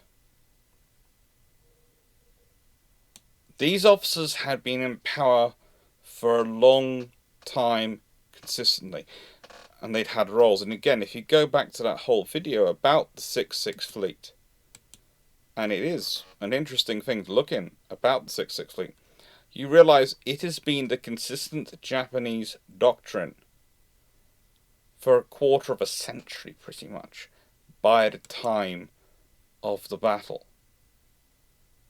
It had been under development and evolution and then implementation and was ready then. They had built their force around an idea they had held for a quarter of a century. Whereas this force, and these men combined with this man, they are utilizing a force which has had conflicting, competing philosophies thrust upon it, well, for pretty much the previous 20 years, and would continue to do so. Because the Navy, ultimately for Russia, was both a singular force and a divided force. It was, in terms of infrastructure and logistics, near as enough 3 different forces. At the least. The Baltic, where there was a lot of infrastructure, a lot of industry, a lot of things to support it, but ultimately fighting in the Baltic is the Baltic. You can't go anywhere from the Baltic until you've got through the Baltic, so you have to deal with the Baltic first. So that's not really free action. The Black Sea, it's rather the same. You have to get through the Dardanelles, and yes, you might be able to overpower the Turks. You might be able to overpower the Ottoman Empire. But you've got to do it first. Before you do anything else, you've got to deal with that scenario. And the Pacific. The Northern Fleet isn't really a thing for many years, and it's on, off, and it's not the romping, stomping thing it is today until realistically post-World War II. Because of infrastructure limitations and force structural limitations. And the Pacific Fleet, again, until you've got the Trans-Siberian Railway, you can't actually legitimately build that up. And even then, the Trans-Siberian Railway, for much of its route, is single track. Single track. So you have got a scenario where you've got basically de facto three separate fleets that can not support each other.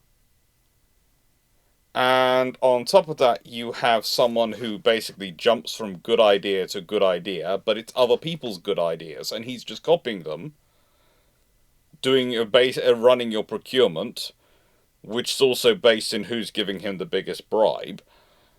And then you've got people who don't really know what they're doing in terms of a viceroy who has all this power but isn't quite sure how much power he can actually exercise and what his actual scope of duty is. And by the way, he's pretty much out there to try and set up a Russian version of the East India Company in China and Korea. It's just, it's a mess. It's a mess. And if you admit that, then you have to admit Tsarist Russia is a mess. And no one's going to do that at this time. No one is. So they're not learning anything. They're not learning from these events. Navy can't learn. And despite the quality of the gangers which come, the next generation ships, when they're once again rebuilding themselves, once again the Russian Navy has to rebuild itself. Only this time it's because of war rather than lack of investment in infrastructure, but leave that to one side. They are having to rebuild themselves. And they're doing so. But then you look at the dreadnoughts they're building, you look at the fleet structure they're building, you look at how they're having to secure it, how they're having to procure it abroad, and you just go, this is a weakness. But that's the reality of their position, because to start off and admit that you have problems means the system has problems. And that's always, to me, the first example of you have a bad government. There are always going to be problems in governments. Because, honestly, there's always an imbalance in governments between being an effective government and being an efficient government. And those two things are not necessarily the same thing. And they are not necessarily mutually exclusive. They can overlap, but they can be different, because an effective government might well have a lot of resources in reserve, i.e. things like disaster relief systems or warships or things which you don't need to use a lot of all the time, but when you need a lot more of them, you really need a lot more of them. But that's not efficient. And that's often the debate we have in modern governments, is this war between being efficient versus being ineffective. And efficiency tends to keep winning the battles, and has done for many years, but there are enough crises going on in the world now that maybe effective government is going to win. Yeah, or start winning some rounds. Who knows? For the Russians, though, the trouble was, not only was there the war between efficiency and effectiveness, they honestly couldn't define what was either an efficient government or an effective government.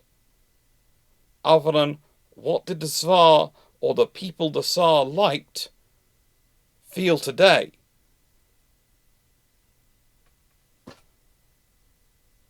So yeah, there are no real lessons learnt by Russia. There really aren't. But there are lessons learnt by others. There are a lot of lessons learnt by others. Now, normally the first thing I hear whenever I talk about lessons learned by others from Battle of Tsushima is HMS Dreadnought, the Dreadnought battleship. Now, that leaves out the work of Percy Scott, William Sims, and most importantly, Victor Cuniberti, and a few others who should probably be named in a list of fathering that particular idea. But yes, the battle does take place in May 1905. And Dreadnought is laid down in October 1905. But seeing as long lead items had already been pretty much ordered by May, and The designs are pretty much worked out. I would say it's more a confirmation of the future than an actual revelation of it. In actual fact, it seems to make some people question the Dreadnought. Some of the arguments you see when the Dreadnought comes into service against it are that it's too slow, based on the Battle of Tsushima. They want something which should be faster. It's 21 knots, yes, but it needs to have a significant edge, and it's not a 3-knot advantage. It should have over its opponents, but a 6-knot advantage, like the Japanese enjoyed. People are never happy. Again, the twin 12-inch. Is a 12-inch going to be enough? Should it have bigger guns? There's all sorts of things which come up based on Tsushima. The big lessons take away from Tsushima publicly are all to do with ship design. They're all to do with the shaping of modern warships and the ranges of modern battles and how they're going to grow and how you're going to handle salvo fire and how you've got to develop a fire control system which can really provide you with salvo fire at great range to deliver maximum capability. It reaffirmed crossing the T as the ultimate thing for artillery engagement by ships, which is always nice to have. But the lessons which are forgotten that I learned are all to do with logistics. Suddenly bases become really, really important. Suddenly, the British start considering Singapore. This is when, it's after this battle, believe it or not, that the British start looking at their base in the Far East and go, okay, which are going to be our operating bases? Which is going to be our theatre entry base? And that's the key thing. Singapore was never supposed to be the fighting base, at least not long term. It was the theatre entry base. It was supposed to be where the logistics came together, which would sort of represent the edge of the theatre from which you would convoy to the forward operating bases and support fleet operations from, etc. And other powers start looking around and looking at logistics far more than Russia does. I would say the other big factor that comes in is crew training. Crew training starts to become part of this thing, and a part of most nations start looking at the Russian experience and go, okay, they needed a bit more time, didn't they? Yeah. We need to train our ships more often. We do. And these lessons have a cumulative impact. They do, long term. Logistics is always going to have an impact. Logistics is what makes your fleet work. You see, it doesn't matter if I have more ships than you. And I know I've said this in several ways through this chapter, through this video, sorry. I was writing a chapter earlier today on something else, and brain's now thinking in terms of that. But it has to be restated. If you don't have the fuel for those ships, if you don't have the supplies to keep those ships in working order, good working order, and you don't have the trained crew, you can't make use of them. And whilst many navies understood this, I'm not going to claim it was a revelation to them. Tsushima was oh my god. There is a non-European navy out there in the world which is actually capable. And by the way, the Americans in this period count as part of the European navies. Which might sound terrible, but they do. As far as most of the world's concerned. When they're grouping together, they don't call it the West, they call it the European navies. That's the mentality. Well, now you have Japan. And they already knew they'd been procuring from Britain. They knew they were allied with Britain, but no one knew how good their navy was. And in many ways, that starts to sour the relationships again from the American side. Because if you think about it, up until this point, up until the Battle of Tsushima, the Americans had quite a confident belief in that they would easily win a war versus the Japanese. They would easily win it. And suddenly, their Senate's going, what happened? And their fleet's going, well, let's do some maths about coal. Okay. And the Great White Fleet and other things had gone through, had worked.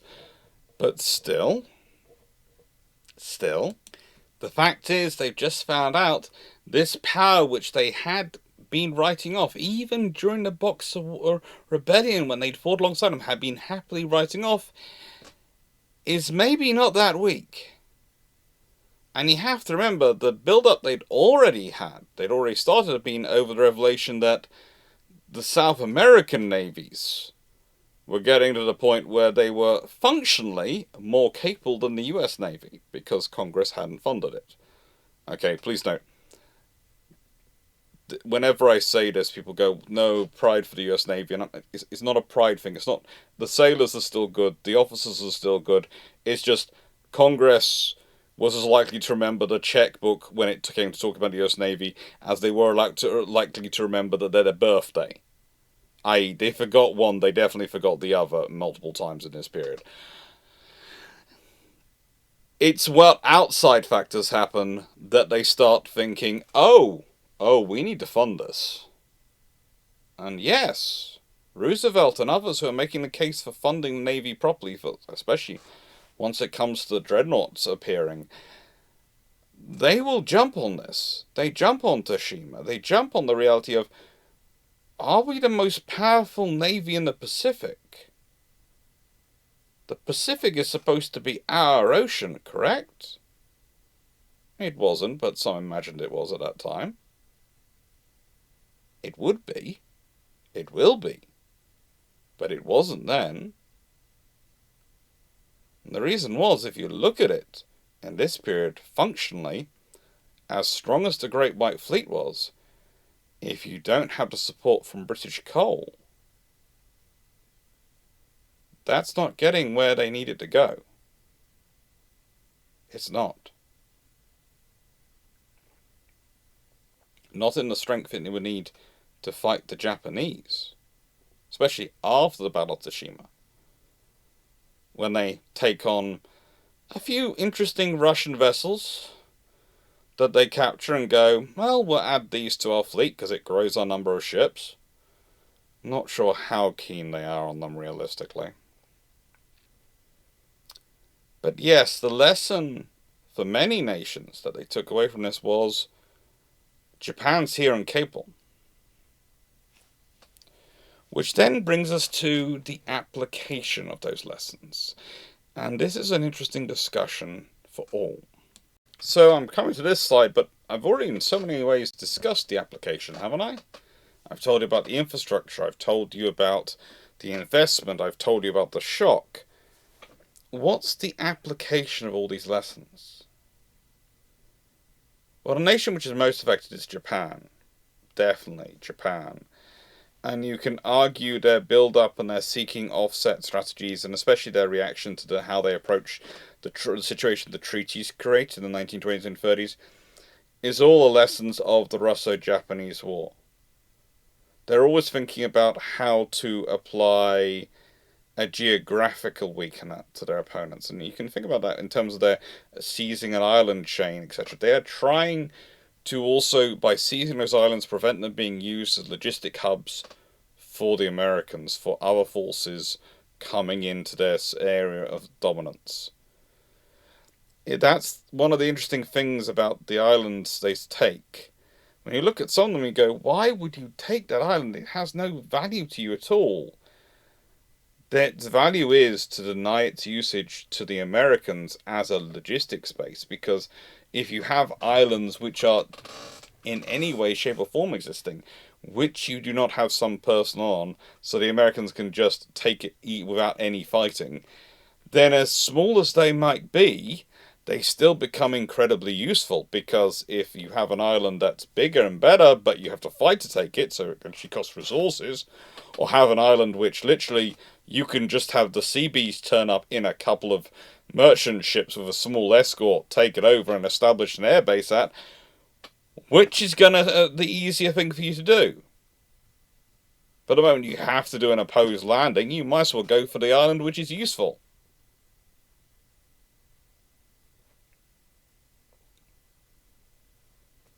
It's about time. It's about logistics. And speaking of logistics, it's also, to an extent, how the Germans, and we're discussing this, getting the German, approach fighting the British. Because in many ways, the logistics battle of the Russo-Japanese War is what really affects the strategic and tactical thinking of navies around the world for how to deal with more powerful navies than you. Because a large navy might have more logistics, but it also needs more logistics. And if you are fighting closer to your area of support, your infrastructure, that suits you. The German battle plan for World War I was to try and fight the British as close to Germany as possible, so the North Sea would finish off the British ships trying to get home, whilst the relatively shorter distance would make it more likely the German ships could limp back and be repaired. That's literally part of their war plan. And that's straight out of Tsushima. That's straight out of the Russo-Japanese War. And yes, it's nothing new, but it had made it stick in people's minds. It had made it stick in people's minds. And then we get into the interwar years. We get into World War II. And again, logistics is there. Logistics is the critical battlefield. And it comes from Tsushima, because if you can make your enemy's life logistically more difficult, then they can sustain their less and less forces. That gives you an advantage. And if we look at the mission set that the British focused their submarines on in the Mediterranean, that's primarily targeting Italian logistics. And it's effective. It's very effective. And again, that's nothing new. It's nothing new to do this. And I'm not claiming it is. But I'm claiming that the Russo-Japanese War had highlighted the importance of this and the viability of this as an operational doctrine. And it meant it being kept at the forefront of thinking and was going to be kept being thought about and developed upon, instead of something that was going to need to be rediscovered. With that being said, I always finish my videos with a question. And this has already been a very long video, and I hope it's been an encompassing and interesting video. I have no idea currently how long it is. Probably somewhere in the region of 2.5 hours.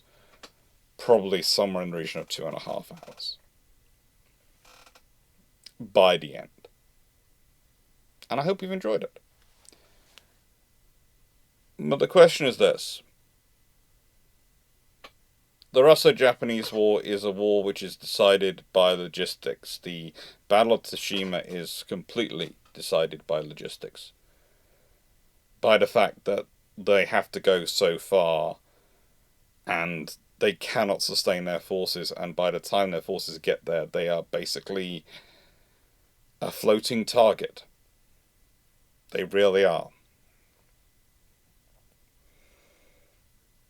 I'd like you to think about other campaigns, other battles, and their portrayals, and how much of those battles was actually defined not by the maneuvering of the commanders in the battle, not by the skillful gunnery and work of the crews, but by the events beforehand, the logistics and infrastructure beforehand. I'd like you to give a good think about it. And any battles you think of, please comment with down below. List them. I'd love to see which battles you come up with, because I can think of a fair number. But I'd like to see what you all know, because maybe I'll see there's a whole lot of battles there which are interesting ones to talk about. Or maybe I'll see one which I'll go through the list and I'll see one which, well, one which isn't being discussed by anyone, or maybe only by one or two of you, and think, and I don't in. Because as we all know, I can be quite mercurial when it comes to my video selection. I should probably, if I want to get 20,000 by Christmas, be chasing the clicks and going for the maximum circulation of the channel and, you know, talking about Bismarck, was it the greatest battleship of all time? But I can never bring myself to do that. I do the interesting bits of naval history. Sometimes they're the bits which are obscure, but I think they're worth learning about, and I enjoy them. I enjoy all of naval history. That's my fault. That is my problem. Now, speaking of naval history, this week we'll also see the Battle of Jutland discussed, and I'm fairly certain, I'm absolutely certain, this week we'll also see the premiere of Australia, Britain, Canada, the next 5 years if America goes isolationist, which was proposed by Bicheron. And it's highly unlikely that to happen, honestly. I can see America doing many things in the next 5 years, but going fully isolationist, I doubt that. But it's an interesting discussion to have, and it was voted through by the patrons, so I'm going to give an idea of what in the worst case scenario they should possibly be prepared for by Britain, Australia and Canada, how they should prepare for it in a naval way, what their navies should be looking for, what they should be looking for in terms of government, in terms of spending on the navies. I hope you enjoyed it. It's an interesting thing to go through, because in many ways it is the worst case scenario, and the motto I've always believed you should follow in life is hope for the best, prepare for the worst. Which is why you should think about the worst case scenario. I know there are some people who are going to sit there and go, it'll never happen, so why are we bothering with it? But it's the worst case scenario. It's exactly what you should be thinking about and should be preparing for in many ways. Within reason. Still working with the whole, well, to be honest, Chat GPT, and trying to turn that picture into a decent picture of Raleigh. Although I am now holding the lead, which is helpful. Although I have no idea what the lead is doing. But we'll leave that to one side. We'll leave that to one side. It's improving. Thank you very much for watching. I hope you enjoyed. If you like the videos, please do like, share and subscribe. It's been a very long video, and I hope you've enjoyed it all. And yeah, I hope it goes up. I hope this goes out on Tuesday. But if not, it'll be Wednesday. It's a long video. Uploading it's going to be fun. Thank you very much for watching. Take care. And if you like the video, please do like, share, subscribe. That really does help the channel grow. As said, this year's target is 20,000 subscribers by Christmas.